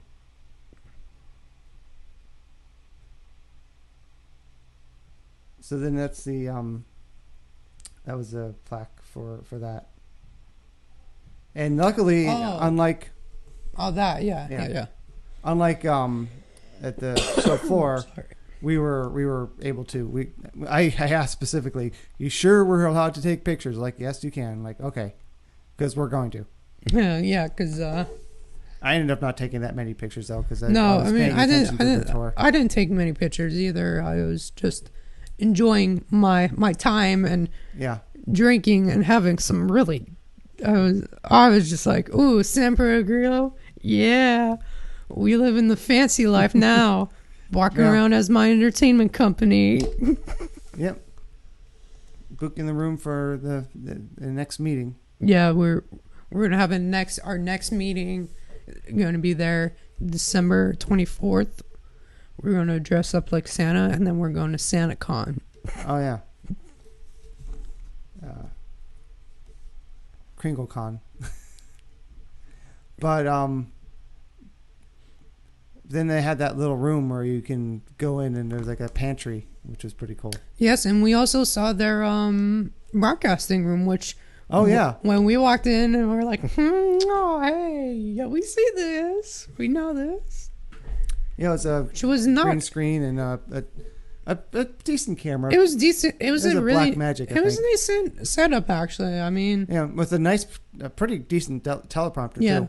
So and I mean everything was actually pretty nice. I mean, I tried to. They said they can send a feed to like CNN or something. I'm like, I wonder how they would do that though, because they don't have a satellite dish. But or they do, and we didn't see it. Maybe. But no, I can't believe I didn't take a picture of the outside of the building, though. I didn't either. I mean, oh well. It didn't hit me until like we were back on the bus, and it was just like, oh man, I missed it. So it's just like, we're gonna drive. We're gonna just drive past them one day, and just like, hi, Instagram. I have a feeling that they probably are gonna offer that next year as well. So yeah, because it's such a new building, and they want people to realize, hey, we have a headquarters here now. Yeah, because I saw that when I registered, and like they have their headquarters on the show floor, and like, oh, the actual building is here in Central Florida. That's cool. Yeah, so it was just like interesting to watch and see how things work. Yeah. All right, so that's our. You have anything else? I mean, we went back to the showroom floor that day, and we talked to a couple other people, but it wasn't really anything that special. I mean, we closed our day out on playing arcade games the whole entire time for free. We playing Pong and everything. But I mean, what was one of the things that really stood out to you at IAAPA? Besides being there, everything. Yeah, just being there. The food was pretty good. Like we said, the Margaritaville pops. I was not expecting much. I was like, whoa, that was pretty amazing. The beaver tails were slightly underwhelming, as I think they were just overhyped. Well, yeah, it's like the most amazing thing you've ever put in your mouth. You know, like I guess. It's kind of like a flat donut, but I mean, it was interesting. We got to see the top. I would say top 5 roller coaster brands. Yeah. I mean, let me I think that one of pull the up things quick. that I enjoy the most is, like we've been saying, is getting a chance to talk to the companies that we've enjoyed the products of, and in some cases, the owners directly for that, which is one of the things that I appreciate more, especially because I looked at some of the cards and I'm like, oh, I didn't know that was the owner I was talking to. Oh, geez. Mm-hmm. Because I was explaining, like, I think the vortex tunnel works like this, and then I looked at the card later. I'm like, oh, he's the owner of the company. I think he knows how it works. I mean, like, we got to see, okay, for top 10 winners of best roller coasters: Steel Vengeance, Phoenix, Superman the Ride, Goliath, El Toro, Lightning Rod, and The Voyage. That's the, like, top 7. Yeah. But, like, B&M, Philadelphia Toboggan Company, I mean, it was amazing seeing all those ride companies, and even some of the ride companies that are here in Orlando. I mean, you had Space Mountain Coaster Company, you had B&M. Yeah, and they made. I didn't realize at the time that they were doing all those press conferences on the show floor. Yeah, which is cool. That you didn't have to have a certain special pass. I didn't get any of them. They probably should have done it maybe, but like then again, how are you going to showcase a coaster car? Yeah, you know. But I missed all of those. So, well, next year we won't, because we'll have it figured out, and it'll be more than one day for me, I guess, because. I'm definitely. If I can go all 4 days, I think I will. Because I mean, it was cool to see all those things, but like, there wasn't really anything that was majorly announced. I'm wondering if we're going to see a ride vehicle for projects that may or may not be coming to Islands of Adventure, or next year. I want to say yes. But that would be cool. I don't think so. I really don't think so. I don't think we're going to see something, and it'll be like something like Hagrid's. Because not for Epic. I mean the project they're working on now. That's what I was talking about. Like, I think this year is the first year they had the Hagrid's coaster car there. So, like, well, I mean, they couldn't have had it last year. No, they didn't have it last year. So it's just like, on top of that, they didn't really announce anything for Hagrid's until almost 3 weeks before it opened up. And it's just like, oh yeah, we have a new ride. Yes, it's fast. It's based on Hagrid. Actually, they even tell us that part. They just said it was a highly themed Harry Potter, roller coaster. And then it's just like, yeah, by the way, it's going to have the longest name ever. Yeah, and we found out later it's the longest, supposedly the longest track in Florida, which is pretty impressive for the size of it. I don't know about that. Yeah, I don't know either. It seems... It's the fastest, tallest roller coaster here. And it's just like, that's every coaster ever. Yeah. But no, like, I don't think they're going to announce, especially coming from Universal side. Yeah. Like, without a doubt, keep they're not like, it's not like going to D23. It's like, hey, welcome to D23. We're going to have the Guardians of the Galaxy roller coaster that we've announced for 3 years now. But hey, look, we have a new concept picture. And, we're going to have a Mary Poppins ride. Oh, Mary Poppins, y'all. And then it's just like, yeah, we have no idea what the ride is going to be, but Mary Poppins, y'all. I'm surprised that... And then they also have... I guess we could quickly talk about that, too. I mean, I know that This is mostly IAAPA, but this is also like kind of a update video. Would you say so? Would you say that? All right. This is the massive beast the massive beast I've been petting the whole entire time underneath this table, and it doesn't look weird. But no, I mean we could kind of talk quickly about updates in the park, even though this isn't really one of your update videos. But since I'm here, I mean, he is here. That's true. Like everything from Disney to the unannounced Jurassic Park project that we have no idea what it is. I mean, they could just be redoing the landscaping for all we know. Imagine that. It's just like, hey, yeah, we're not building a ride. We're just building a new permanent. We just thought that it's going to be a Triceratops encounter. Yeah. We just thought that the landscaping looked like it wasn't up to par, so we're rerouting everything and bringing cranes and all this stuff in, and we're just going to. But without a doubt, I think the one thing that has been kind of announced, but not really, is that Raptor Encounter is moving. Yeah, it's not going to move. It's moved, but it's going to be moved again by springtime. Apparently, that's what. Yeah, well, we'll see. The people have been telling me for like 6 months. Phenomenal says hi, Stella. Stella, you're famous. But no, like I don't think they're going to announce anything till like it's halfway built. We see the coaster cars. And this one is going to be impossible to hide because all you have to do is go to port of entry and hey, there it is. Which is funny. It's just so funny. As I was eating my hoo hash, standing over at port of entry, I was looking across the way and I'm just like, man, this is some really good hoo hash. But no,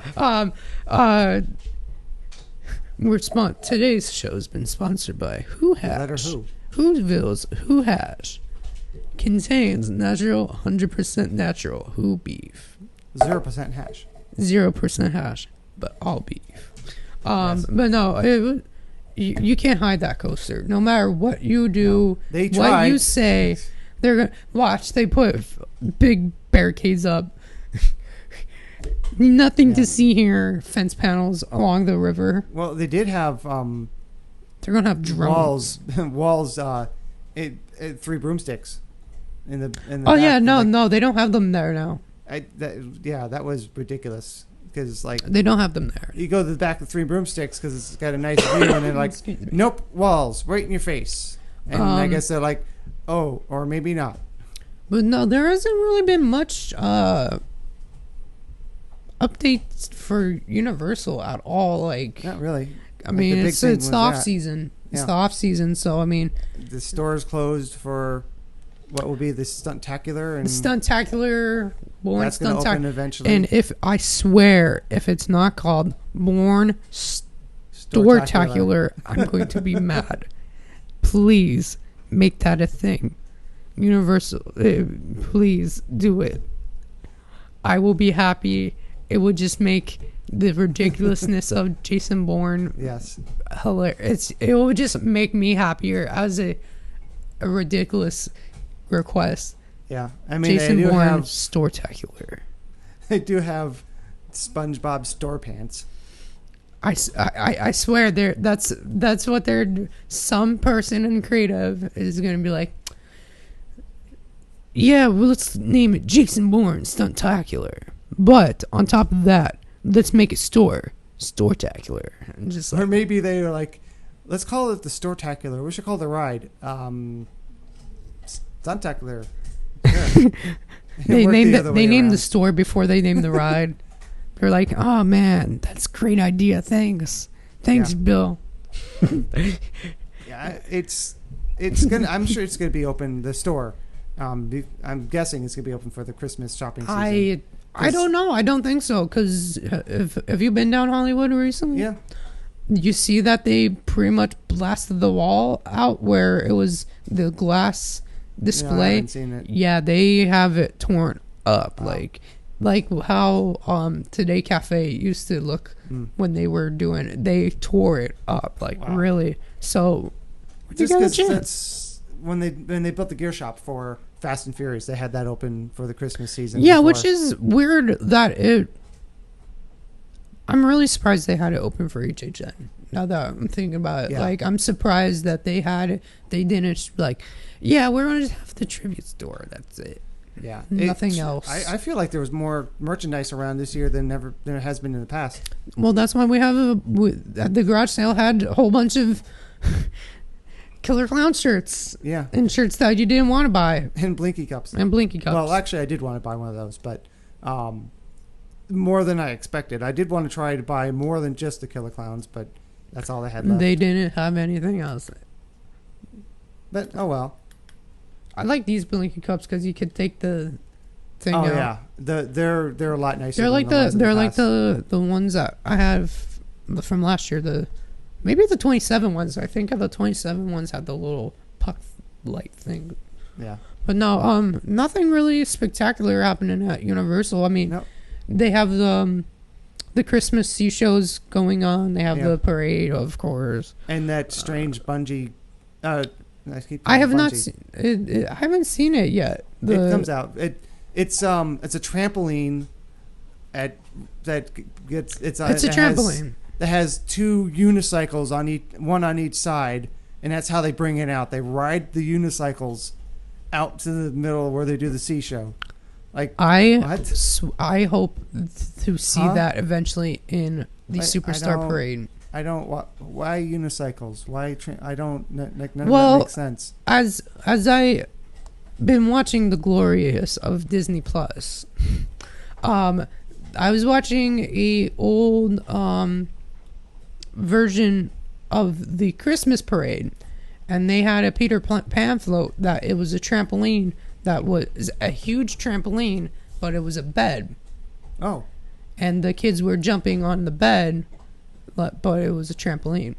could you play a discount doodle jump on that trampoline? No, you cannot Well, play then it's no good. because it wasn't. Technology was not that great back then. Excuses. Okay. But no, it'd be interesting to see how they throw it into the Superstar Parade. Yeah. Or a parade. Any parade. So when do you think we'll get Mardi Gras announcements? I don't know. Here's breaking news. Pitbull is going to play at Mardi Yes, Gras next without year. a doubt. If And Sean Paul. Sean Paul, maybe Jason Derulo. Yes. If Floral Rider could do it, he could do it too. Exclusively here. I forget when they do announcements. for Mardi I Gras. think they do it. It's gonna most likely be I after. can tell you it's 62 days till the first parade of next year. I can't say much about parade because I don't know. I just know that February 1st is the announcement. They announced is the Well, first day. okay. Well, then on top of that, it's just like I don't know what they're gonna do for announcements. Maybe I don't after. know. The strange thing is that they've added more days of Mardi Gras, but as of right now, there are fewer nights of Halloween Horror Nights next year than this year. I assume they're going to change that. And team members will be but- blocked off for half of the season. It doesn't make sense. Team members will only have 3 weeks to 30th go. anniversary. Let's not have as many nights. Team members will be blocked out all of October, due to supply and demand. No, But we'll see. no, I think maybe after Rock the Universe, probably. Maybe around Christmas time. I Possibly January. I doubt like first day of like whatever. I don't think we're going to hear anything for a while, but Yeah. eventually, hopefully it's better than this year's Yeah. and the year before that. We need better people come in. I mean, it's kind of sad that SeaWorld had better performers for Yeah. their Food and Wine than Food and Wine this year and Mardi Gras. Yeah. I'm in Grab Bash season for some odd reason. It has to be. I would think it'd have to be somewhat soon. Yeah, I mean, because like I we got guess- Christmas stuff already announced, like weeks before. But then again, look. Well, then we again, already let's. know it's me Manhattan Steamroller every year. Then again, let's be honest. We didn't know that we're gonna have a Halloween version of nighttime lights until a week before. Even though they announced it in the past in March of last year, May of last year, for Hollywood, but they're like, yeah, it's still fall time for Universal Orlando.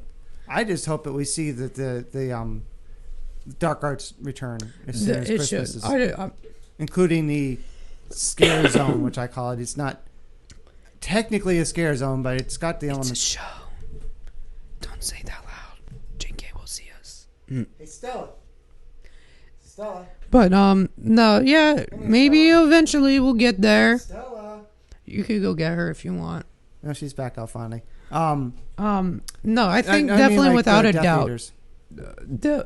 Well, I mean, like they said, they didn't have it for I don't think they had the Death Eaters for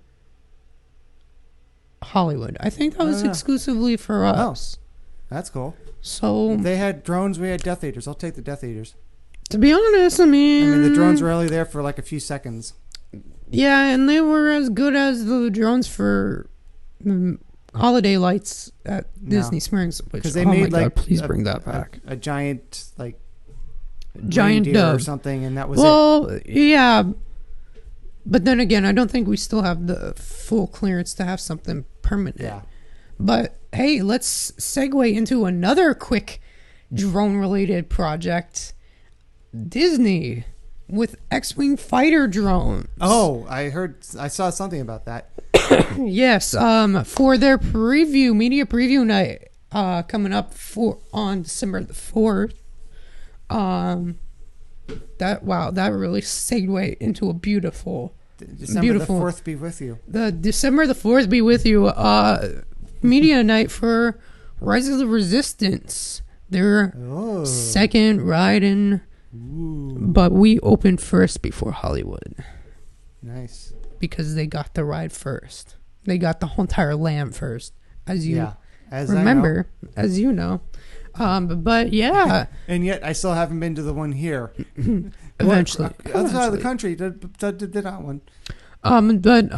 No, they're going to have a media preview, and it's apparently going to have drones that fly that are X-Wing. They're lit.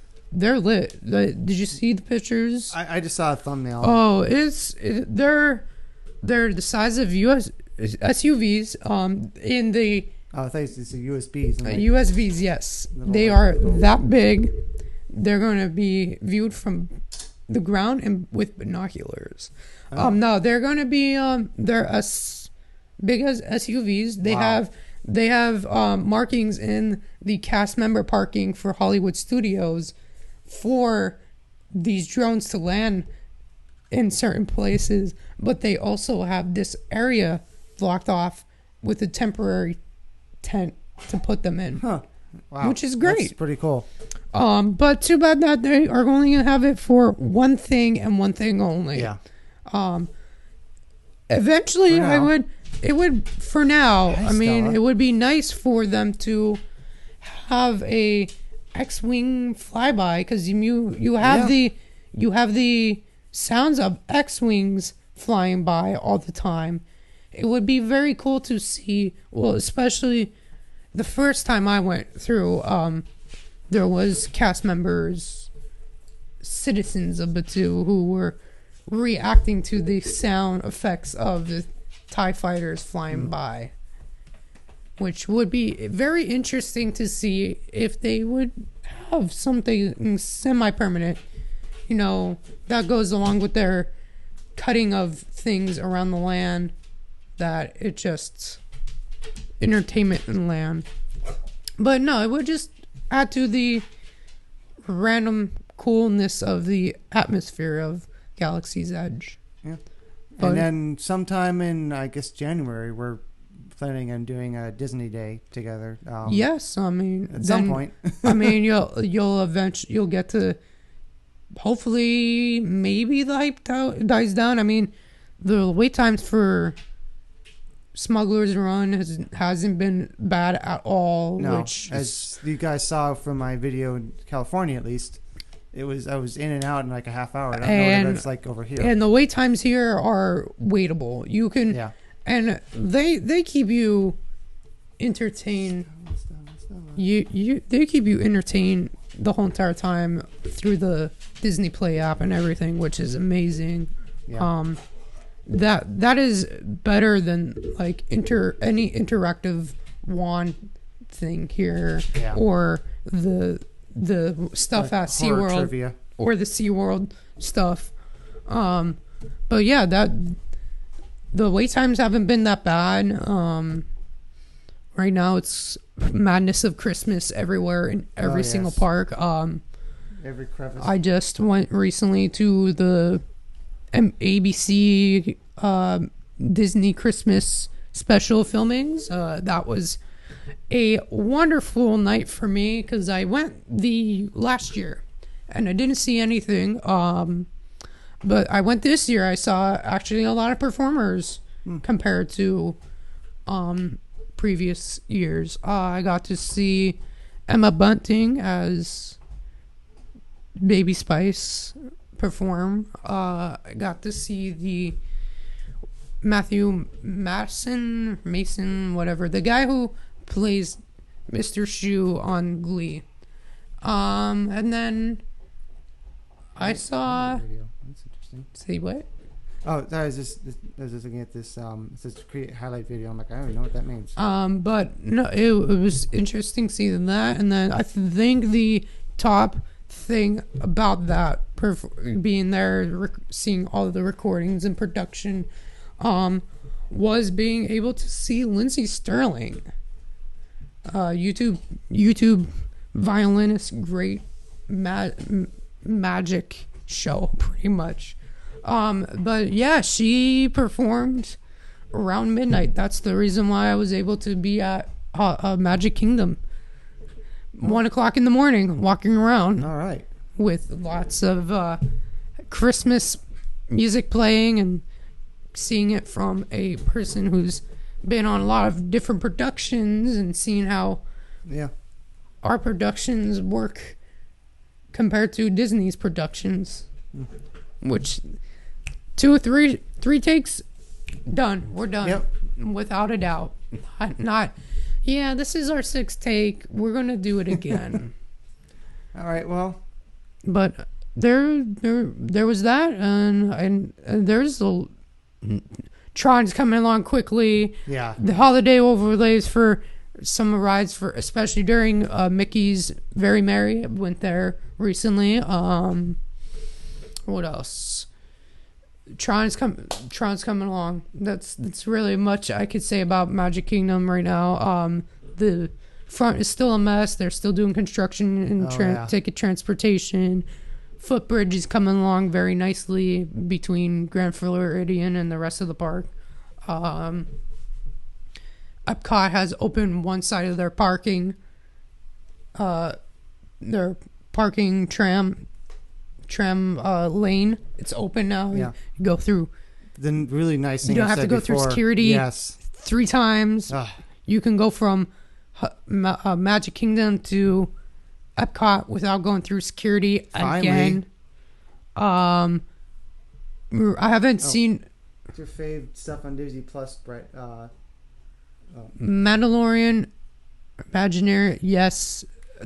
Top 3. I have not seen the Jeff Goldblum one, but I will be right back. I've seen the Jeff Goldblum trailer. Have several things that I've been to see Jeff Goldblum, so I will love to watch that eventually. But right now, it's definitely Mandalorian, Imagineering story, which is the best, I think, documentary ever.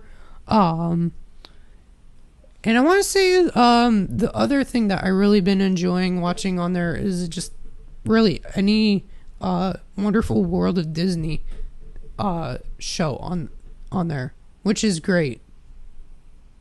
But yeah, that's what I've been watching on Disney Plus. Other than every single old short on there. But the Imagineering story actually is really, really... It shows me things that I didn't know or I heard of, didn't know if it was true or not. But, yeah. But going back to talking about Epcot, I haven't been to Epcot recently, so I don't know about what's going on with Ratatouille. I think they just added more... They added more theming to the land, so that's coming along quickly. Food and Wine just ended, so the Magic of the Holidays around the world started, I think, yesterday. But yeah, that's really Epcot. They have a new pavilion, which I want you to see. That is amazing. Welcome back, by the way. Oh, thank you.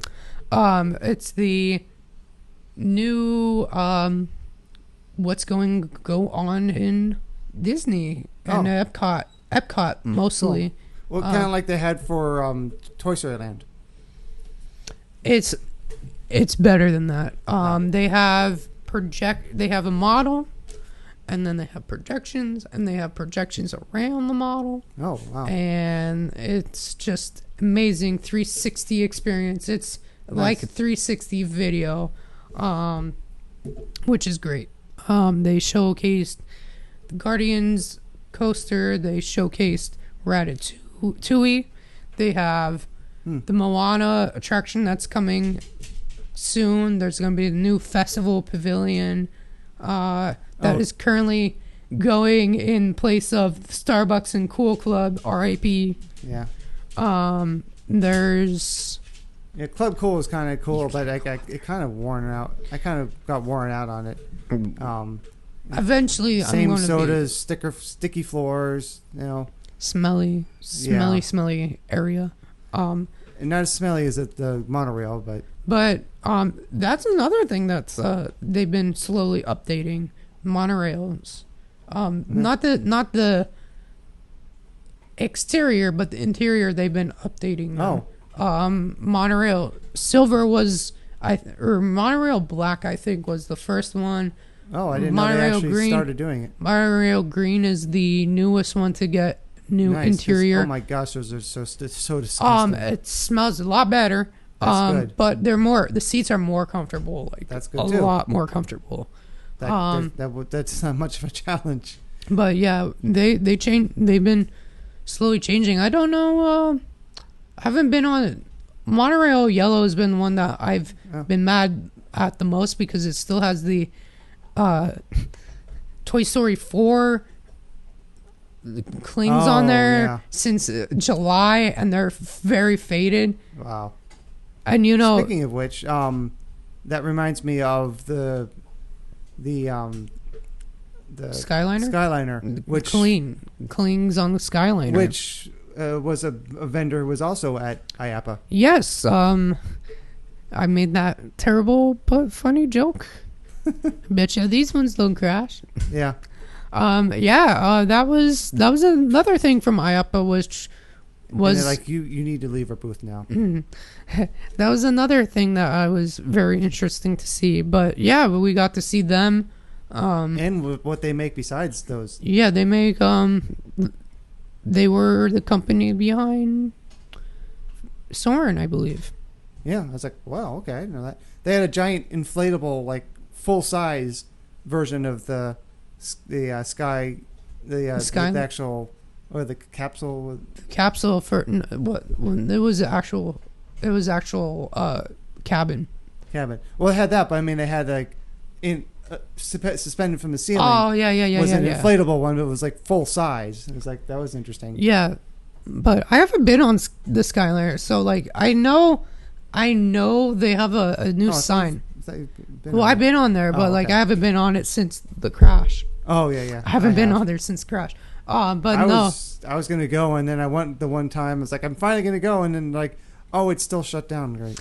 Yeah. So I haven't been since, but I know they have a little snarky sign like Skyliners around the world stop, and yeah, this is one of those Skyliners that stop frequently. So it's just not us. Yeah. Not just us guys, it's everywhere else. Yeah, but they don't stop because they crash. Well, I mean, it shouldn't be 20 times I'm stopping in a lane to get somewhere, you know. But yeah, that's that. Kyle and I had actually not together but separately. Brian and I went the one day, and then Kyle from the cheap seats went finally, and he didn't have the experience. So maybe it was just that one day that you got stopped all the time. Oh, it was most likely that one day. That one day was just peachy. It was a very peachy day. The people in the car with me, which I think that's the weirdest thing. You're the only one, especially me, since I go a lot by myself. It's weird going on the Skyliner with 10 other people that isn't your family. It's just like, whoa, okay, ma'am, I'm sorry, but I don't want to hear about Janine and her infected toe or some silly thing like that. It's just like, yeah, we were lucky. Most of the times when we went on the Skyliner, we went on a really slow day, and we were by ourselves most of the time. But because of you, we avoided the ones that were wrapped. We were just asking, like, okay, you can stand over there and wait for the next one to come through. It's not wrapped, and you go on that one next. Yeah, because those wraps are horrible. Yeah. Even to the naked eye, it's just like... Yeah. Especially because I was obviously going there to shoot video, so I'm like, yeah, I should... And a couple of times, people sat in front and like, no, you should sit over here because the view is better. And even though we're like, no, don't sit in my shot. And then it's just like, those are windy. They are very, very breezy. And I'm glad they are because, gosh, if I was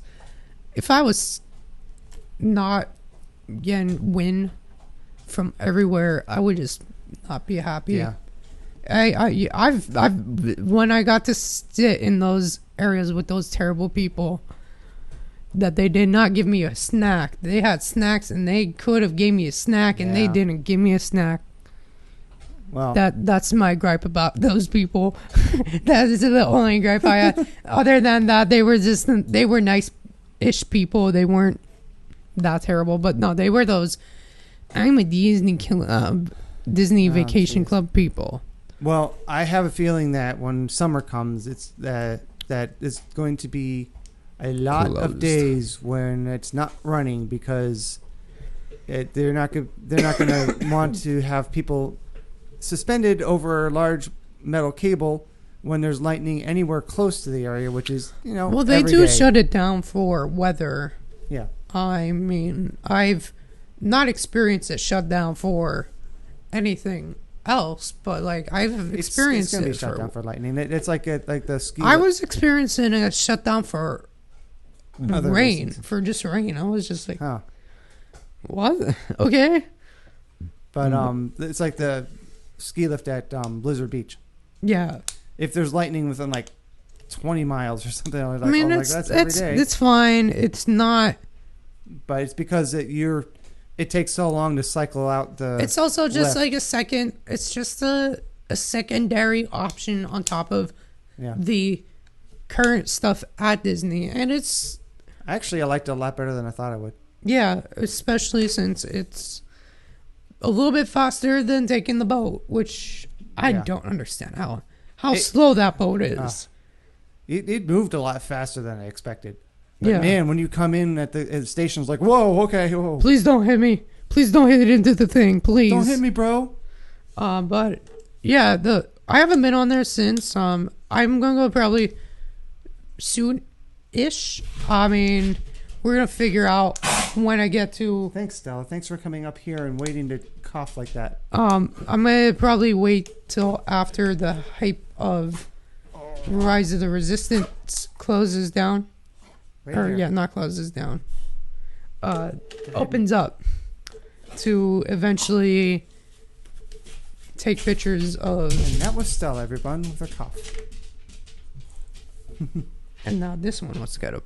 But then I'm gonna get there eventually, since I haven't done an update of Ratatouille since they've been like slowly putting more and more theming on. It's kind of funny. Like, it was really hard or somewhat difficult to see the construction of the area before to get in the right spot. Now you ride the Skyliner, you see everything. And it's like, yeah, we're not gonna cover it up, and we're gonna not do much of anything. Like, here it Please, is, guys. take pictures of it. Go ahead. We don't care. Whatever. But yeah, they got that going on, and since Christmas time is here, which is amazing, we've been Christmas for like a month and a half, technically. But they have Christmas now at Animal Kingdom. They didn't before? Nope. Though the parking lot is a disaster because they are redoing all the tram lanes in every single park. Yeah. Yeah, it's kind of a disaster, but they have new projections for the holiday season on the Tree of Life, which is cool. I mean, it's better than some of the Christmas stuff that they had there. I'm really surprised they didn't do a Christmas overlay for Star Wars, but I guess since it's new land and everything, but I mean, look at how long it took to get Harry Potter stuff. Yeah. Christmas and Halloween. But yeah, I haven't really been at Animal Kingdom a lot either. I've been at Hollywood Studios, Magic Kingdom, and Epcot. They're gonna put a Santa hat on Yoda. Yes, they're gonna put a Christmas tree right on top of the Millennium Falcon. Oh, want to talk a little bit about SpongeBob Santa Pants? Oh yeah, that's what I was gonna say. That was gonna be what I said quickly on the Universal update, but then I forgot. I just forgot until it was because we're doing Christmas sea shows. We have the Christmas Santa SpongeBob comes out and does a few songs. It's kind of strange. It's not a full sea show. It's just he and Patrick, and they just stand there for photos. And I'm very, very, very happy about this. Like I was the one that showed you that, right? I think so. I think we were both there. We were walking to lunch, and I was like, yo, he's coming out. And it's just like what? It's SpongeBob with a Santa hat. Otherwise the same. I was very happy that they have themed holiday thing. These should be in the holiday parade now. Like, to be honest, get rid of this is a hypothetical question. What float would you get rid of in the holiday parade? Only one. If you could get rid of, I don't really mind the. How about? Let's be honest. How about a whole entire parade unit? I just liked when it was the Macy's balloons and they were different every year. How about a whole entire parade unit? Probably the drunkies. I was thinking Shrek. I was thinking Shrek too, because you would just creepy. you would get rid of the whole entire unit. Yeah. So no Shrek in a holiday parade. But then again, I don't really like Shrek to begin with, so. Okay. Send your mail to Orlando. Yeah. I'm surprised they didn't try to somehow figure out how to make Christmas eyes Fast and Furious. They could do it. It's like, it'll be like, I'm going to do the most terrible Vin Diesel. It's like, yeah, we're riding for Santa's sleigh. Yes. Your family now. And just like, what? Santa's family. What? It's got CGI. Welcome to the family room. Welcome to the family room. We've got a Christmas tree. We have a now. Christmas tree here now. Santa is a part of our family, and it's crudely pasted over Paul Walker's face. Dom always said, "This is the family room, and when I'm in here, I feel Christmassy." And then it's like the Pat and Jesse character, or Pat and what do I even know the freaking other name? And like the CIA agents come down the chimney instead.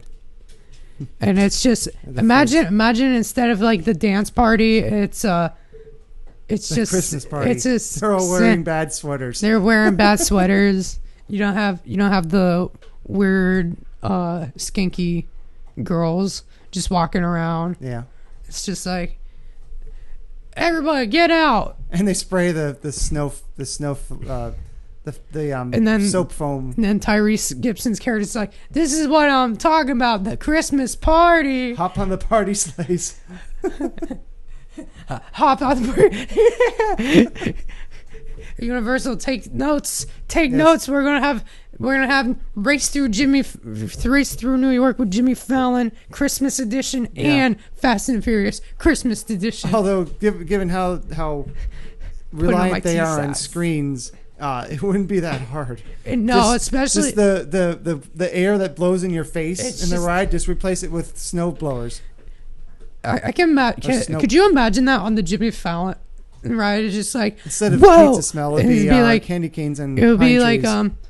Jimmy Fallon would be saying it's like, "Whoa, it's Santa Claus. Let's follow him to the moon." Hashtag don't throw Santa. Throw Santa up at the moon. And, hey, it's the Roots playing Christmas space music, and it's just the Roots playing Christmas space music, and they just have Santa hats on there. It's like, whoa, there's Santa. Let's go after him. And then when you're waiting for the ride, they would have the barbershop gals, but they'd be the ragtime gals. They'll be playing Christmas music. I'm surprised they don't really. And then you'll have hashtag with Christmas beard and Santa hat and everything. That's hashtag the snowman. Hashtag the snowman. Oh man, that would be just. This is just easy theming to make your holiday theme rides better, and that they should do that to ET as well. Just put a Santa hat on. Just put a Santa. Honestly, don't change the ride at all. Just put a Santa hat on ET. That is it. That's all you need to do. Make it like, stick some candy canes in some of those animals. Hi, I'm Steven Spielberg, and welcome to the ET adventure. But I'm afraid we don't got much time. Santa has jolly. That's right, ET. Santa Claus has asked ET to come back to his green planet. And it just green and red planet, because green and red planet is failing of Christmas cheer. The Grinch is there, and they're trying to get rid of him. And it's just like, that's, oh my god, that would just, don't change it at all. Just have ET at the end. It's like, goodbye, friend, and it's just Santa Claus hat and the Christmas tree right by him. And then what else would get a holiday treatment? Minions, because since it's a screen-based ride, it'd be easy to change over. Now in fabulous 2D. 2D. It's great, because that looks better. It's not. It's the worst. They changed. They took a decent ride, and then I kind of like it. They took a decent ride, and then the best part was like when the present came out, like in your face and all that. Like it's like, now it's gone. Now it's like, no, it's just kind of there. No. The bananas. It just defeats the purpose. Even the stationary seats were kind of were fine. Yeah, but now it's just, I'm watching a movie. Yep. All right, I'm gonna be on my phone. Pretty much that. Yeah, because it was like before, if you didn't want to wait in line, you just went in the stationary seats, and because it was 3D, it still worked. But now it's just like, and then it's just like, welcome home. You have arrived.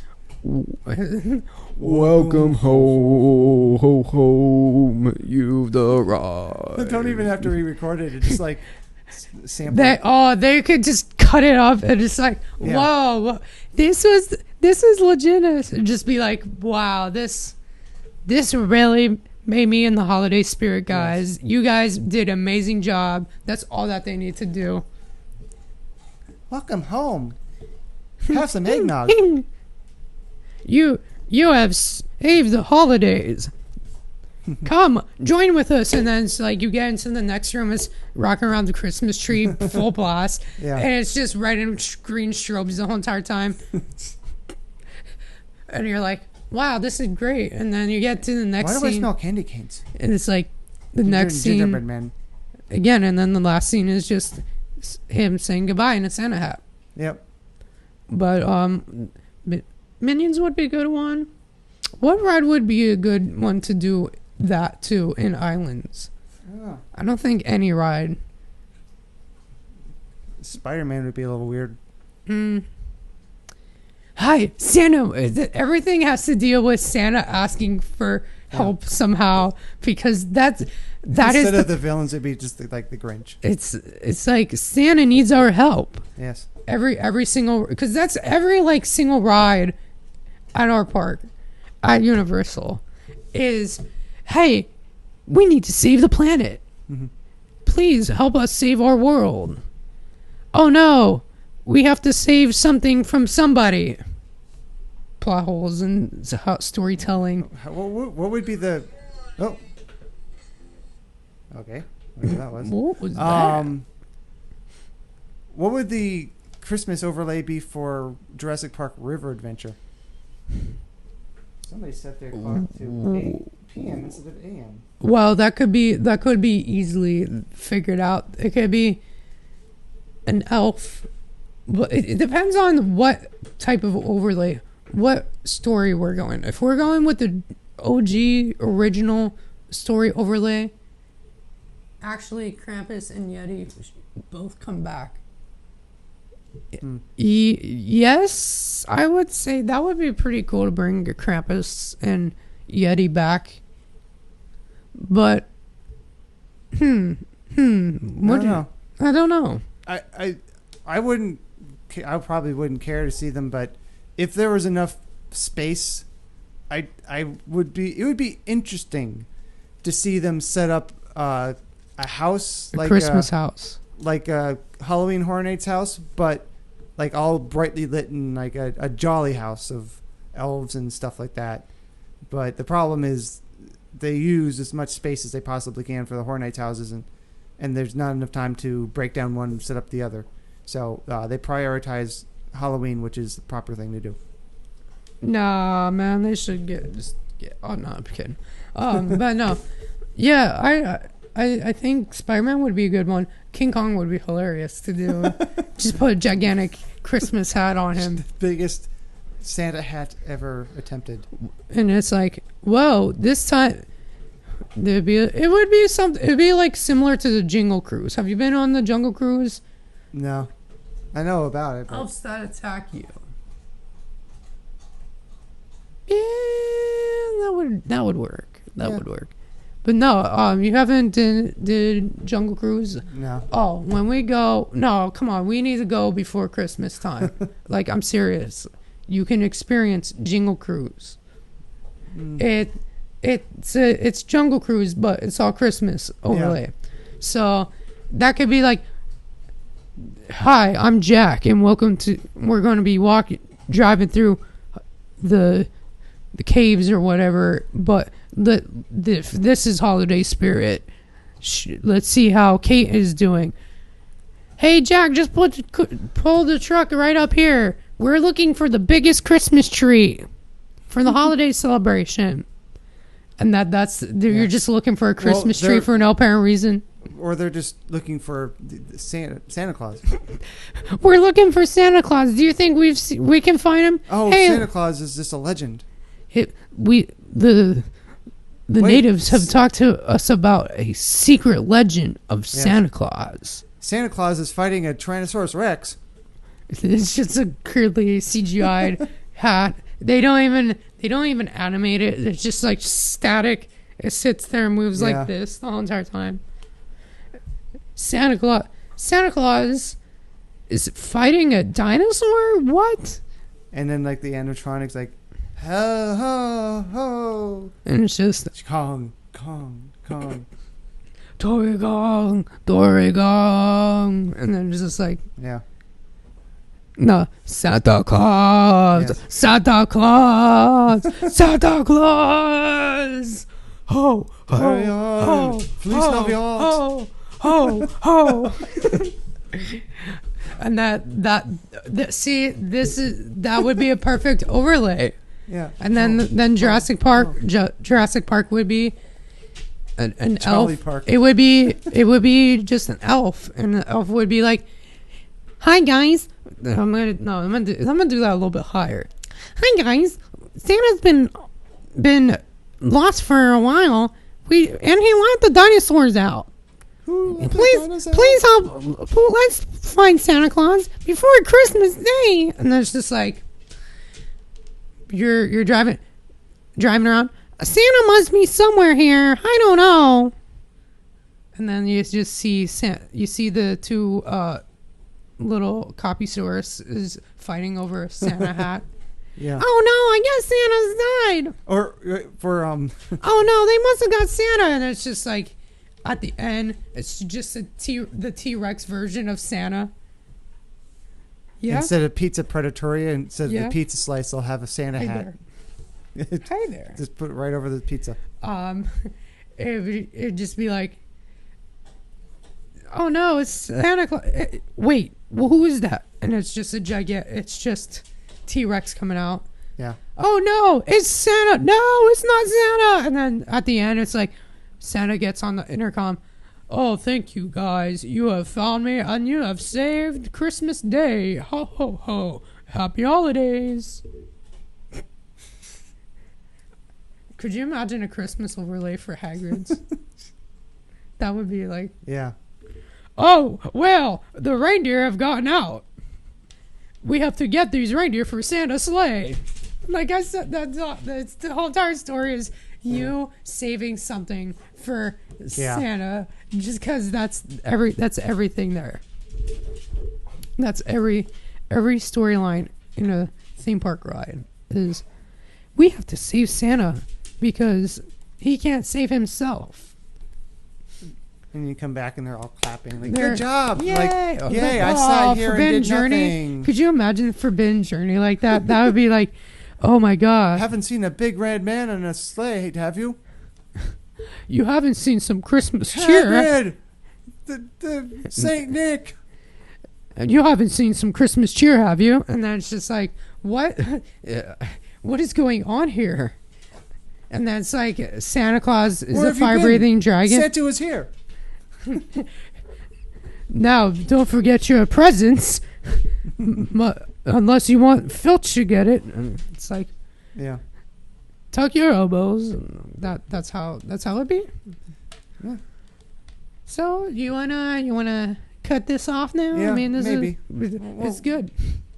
It's been good. Yep. It's been a good stream. Still Good stream. haven't streamed as long as we did for the Halloween Horror Nights wrap up. What are we at here? We got time? 2:39. 2:30. We could go to 2:40 now. 2:40. Ooh, 2:40. Well, Brandy's still along for the ride. Yeah, so Brandy's still that's along for always the ride. good. That's always good. Yeah. So yeah, that would be cool to have holiday overlays for rides, especially. Yeah. Especially, I know this was Hello there. Okay. Especially for HHN, I've said this before that I like to have HHN overlays. Yes. That would work so much for everything that has to do with for a lot of HHN reasons. It'd be like what they do for Christmas overlays for the parties. Cause like Or for the Haunted Mansion, but not here. Not here. Only in California, because California. There's reasons. I don't think there is a reason. I think it's just. Excuse me. Could be that. Tasty. Stella, you still excited? Stella, you still excited? But yes, yeah, the Tomorrowland Speedway, the Christmas overlay was great. Like, they were playing Mannheim Steamroller, so it's just like, hey, I'm at home. I'm at home. I know what I'm driving around, listening to Steamroller, just steamrolling through. It was fun, but like it's just ridiculous because they only light it on Christmas party nights and during the party. Just let everybody else experience. Yeah. It's not like a massive change to the ride. No. And just like Space Mountain at night. Space Mountain at night is, well, thanks for still being here. But like Space Mountain, for Halloween, they have it pitch black. For Christmas, they light it up red and green. And then on top of that, it's just Christmas music, which they really light it up more than you would think. It's like writing it almost, and I say almost in with the lights on, which would be terrifying. Which I haven't, but it's terrifying. Yeah. But yeah, I mean, we've covered a lot through this video. Yes. With a improv update video for the 1st of December, which I think was perfect. I mean, I'm sure you're going to have another live stream with Brian. At some point too. You're going to have a live stream with Brian, but it didn't make sense to have Brian here because like, so what do you think about IAAPA? And like, I was not here. I was not there for it. I would. I don't even know how that will work with 3 people during the live stream, because we would not have the mic for them unless I bring my own mic. But I don't have. Well, I don't have this nice microphone set up as you. But like, oh yeah, these expensive $30 microphones. I'm just balling right here. These are $5,000 microphones. What are you talking about?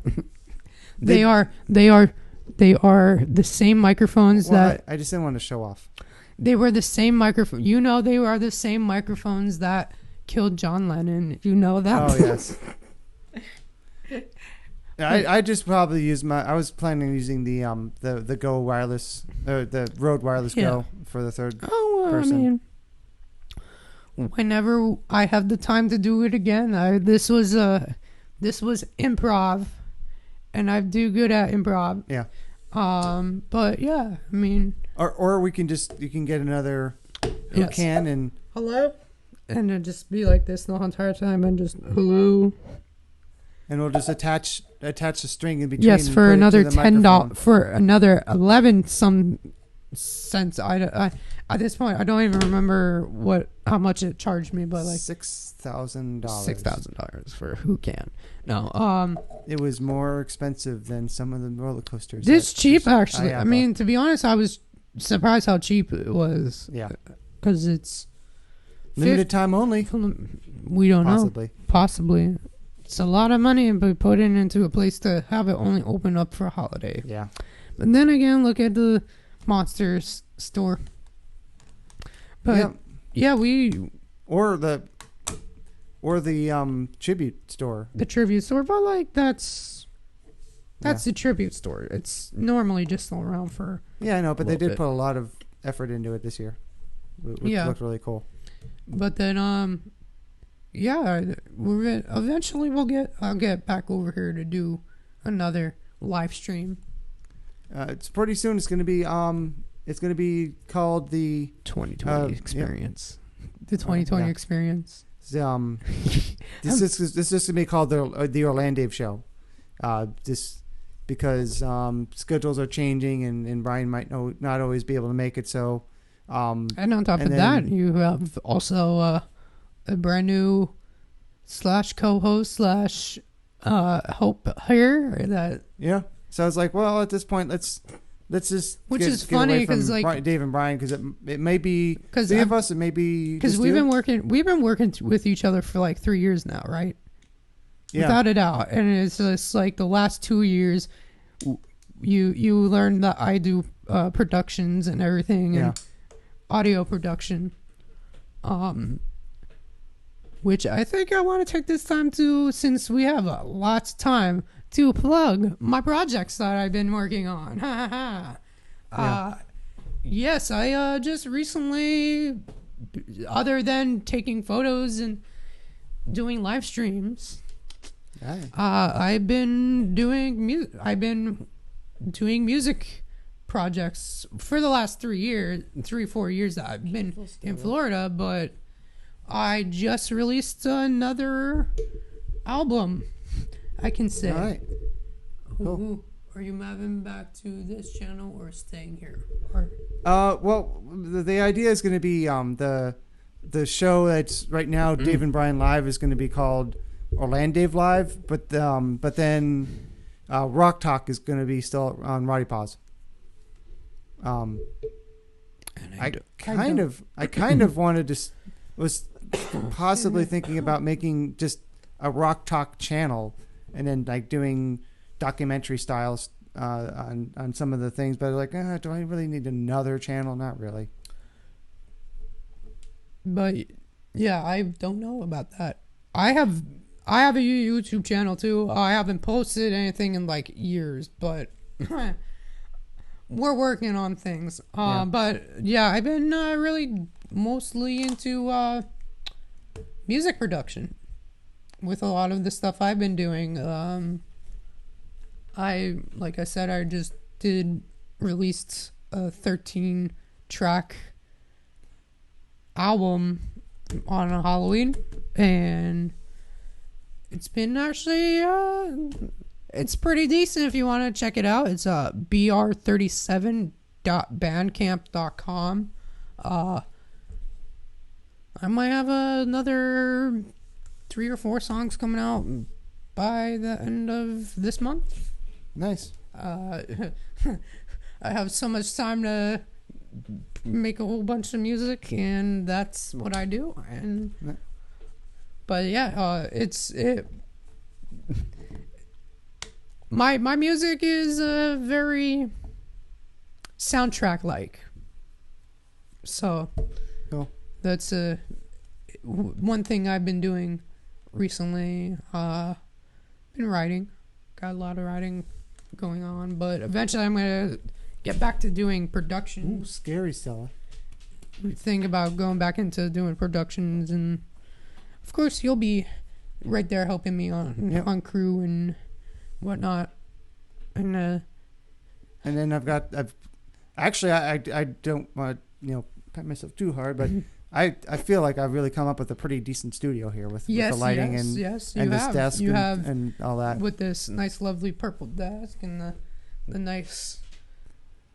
This is right now they're seeing the convention center, but like, the nice green screen here, and you got a pretty nice setup. One of the things I'm going to work on is my old setup is the backgrounds.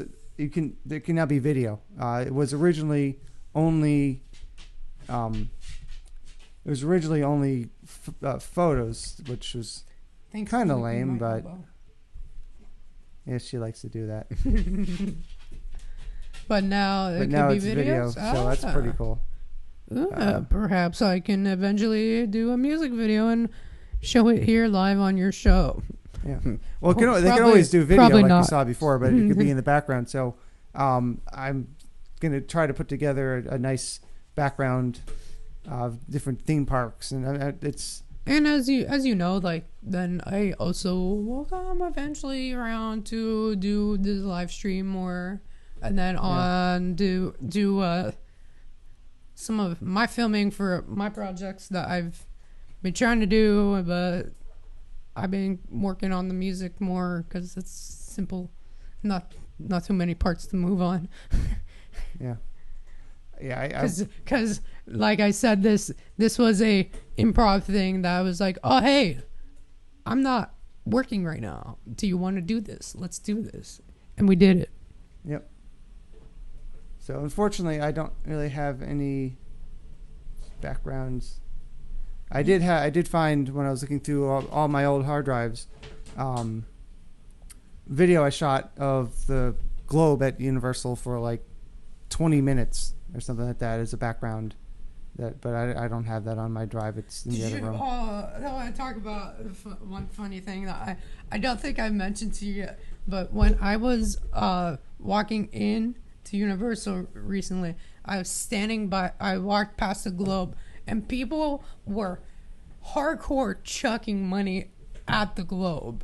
Okay. They were like, they had handfuls of pennies or quarters or whatnot, and they were playing a game. And the game was, let's try to see how many coins we can throw into the thing. Oh, the actual globe. Into the globe, and get into the globe until we get in trouble, pretty much.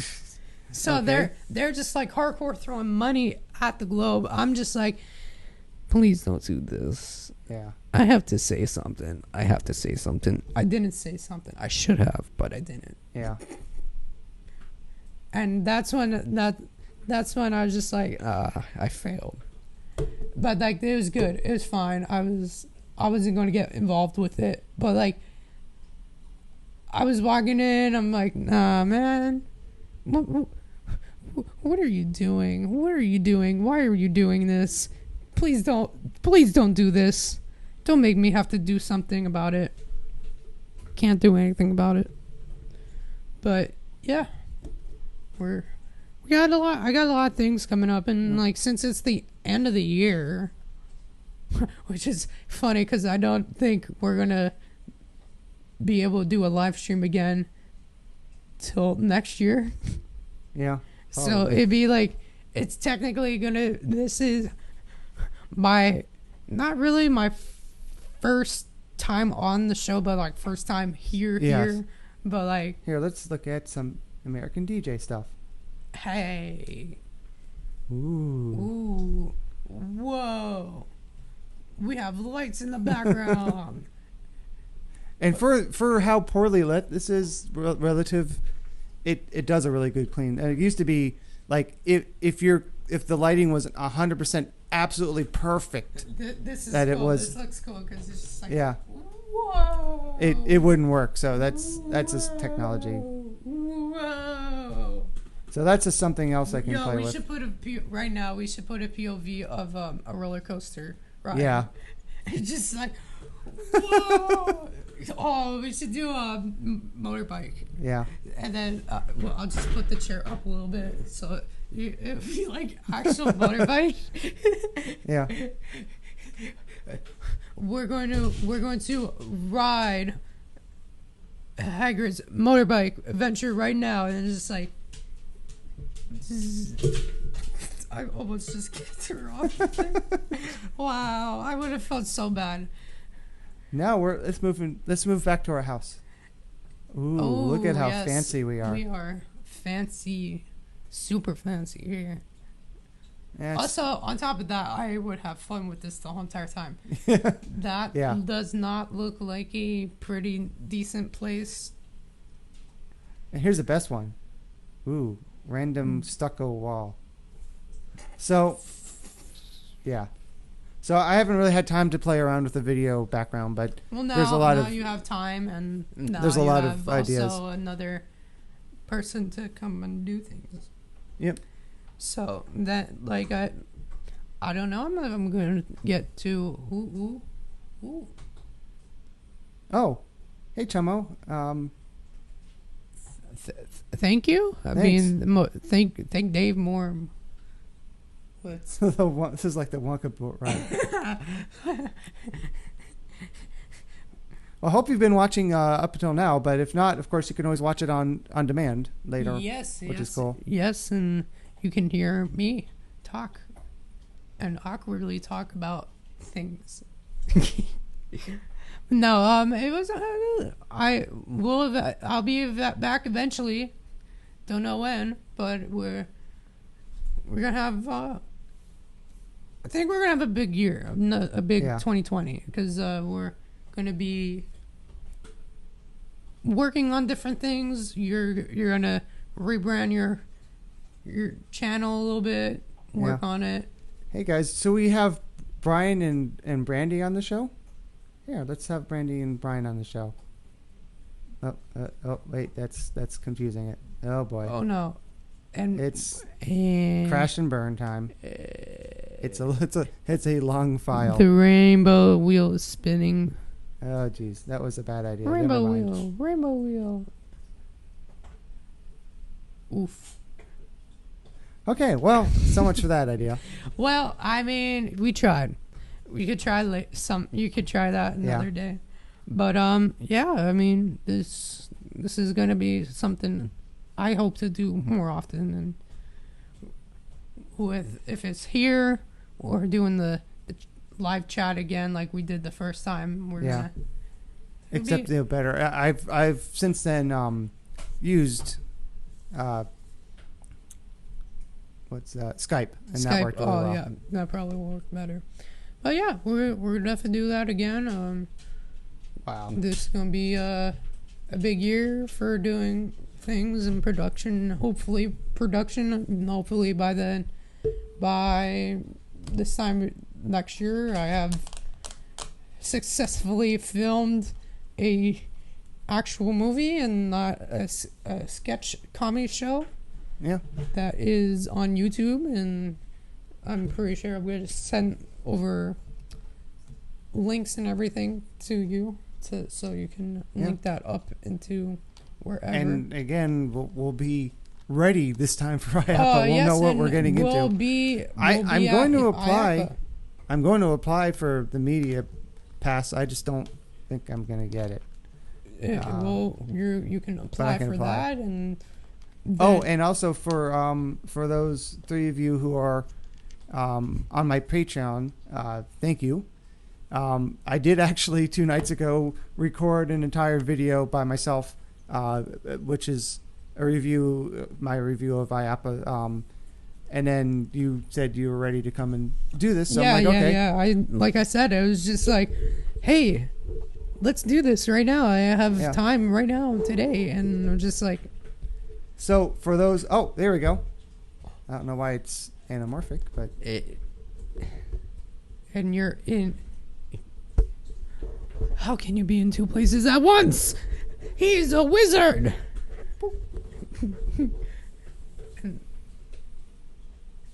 Let's make it work out that it looks like we're just inside the.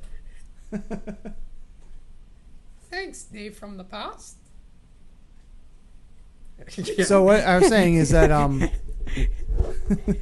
is that the video I did shoot, because I was working on editing it and putting a lot of things into it. That is going to be uploaded as a Patreon exclusive video. Chamo said, "Can you put a picture of the new Joker in the background?" I don't have that right now, but no, maybe next time. Hey, your face could be on a mug. Maybe next time. Nice Cabana Bay room. Yep. This is.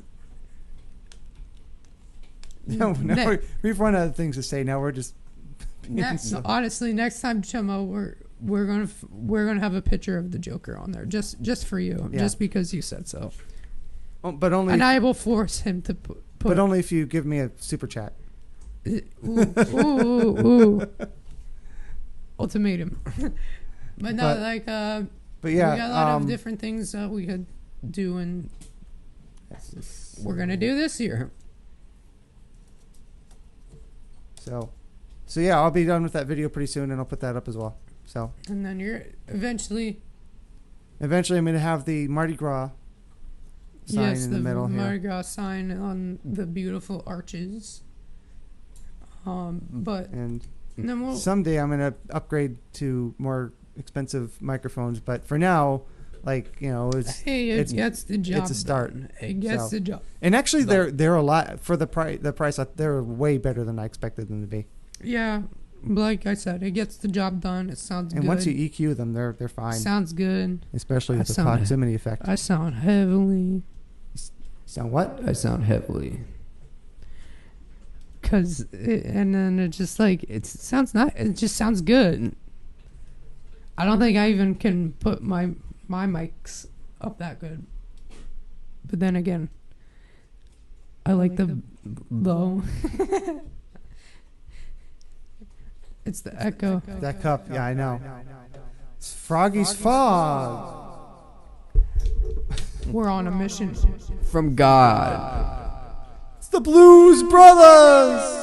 Okay, now we're just. When we sing it. Oh jeez, now this is getting bad. All right, that's a good time to. That is a very Good time to perfect go time. away. All right, we just hit the 3 hour.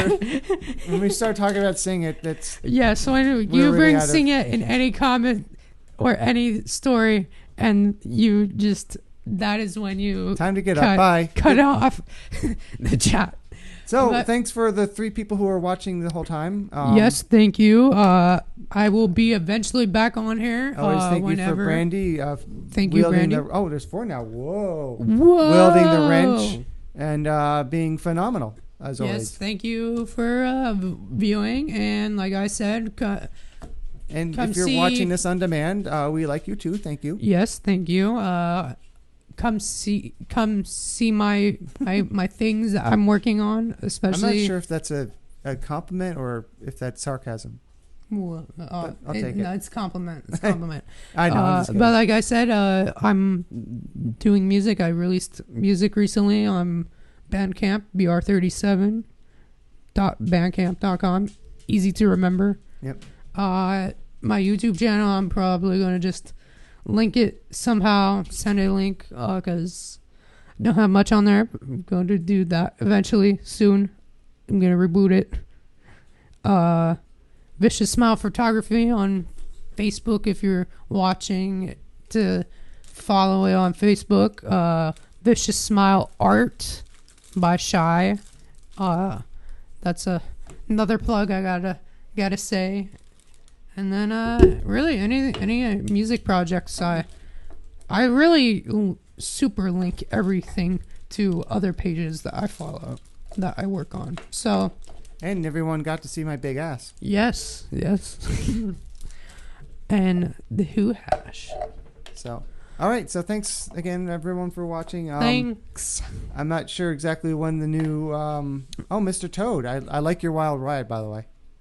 I lost. Of course. 3 hours, 3 minutes, 59 seconds, and now the chat's starting to get busy. Thanks, guys. Thank you. I don't know where you Thank were. you there for especially. I want to say thank you for that last thing, Mr. Toad. You have probably made this group chat probably a little bit awkward, but lovely. But no, I think that is us signing off here. All right. And just wait a second because there's a delay. But thanks for watching. Thanks for watching. Thanks for chatting. And we'll see you at a later time. Next year. Sure.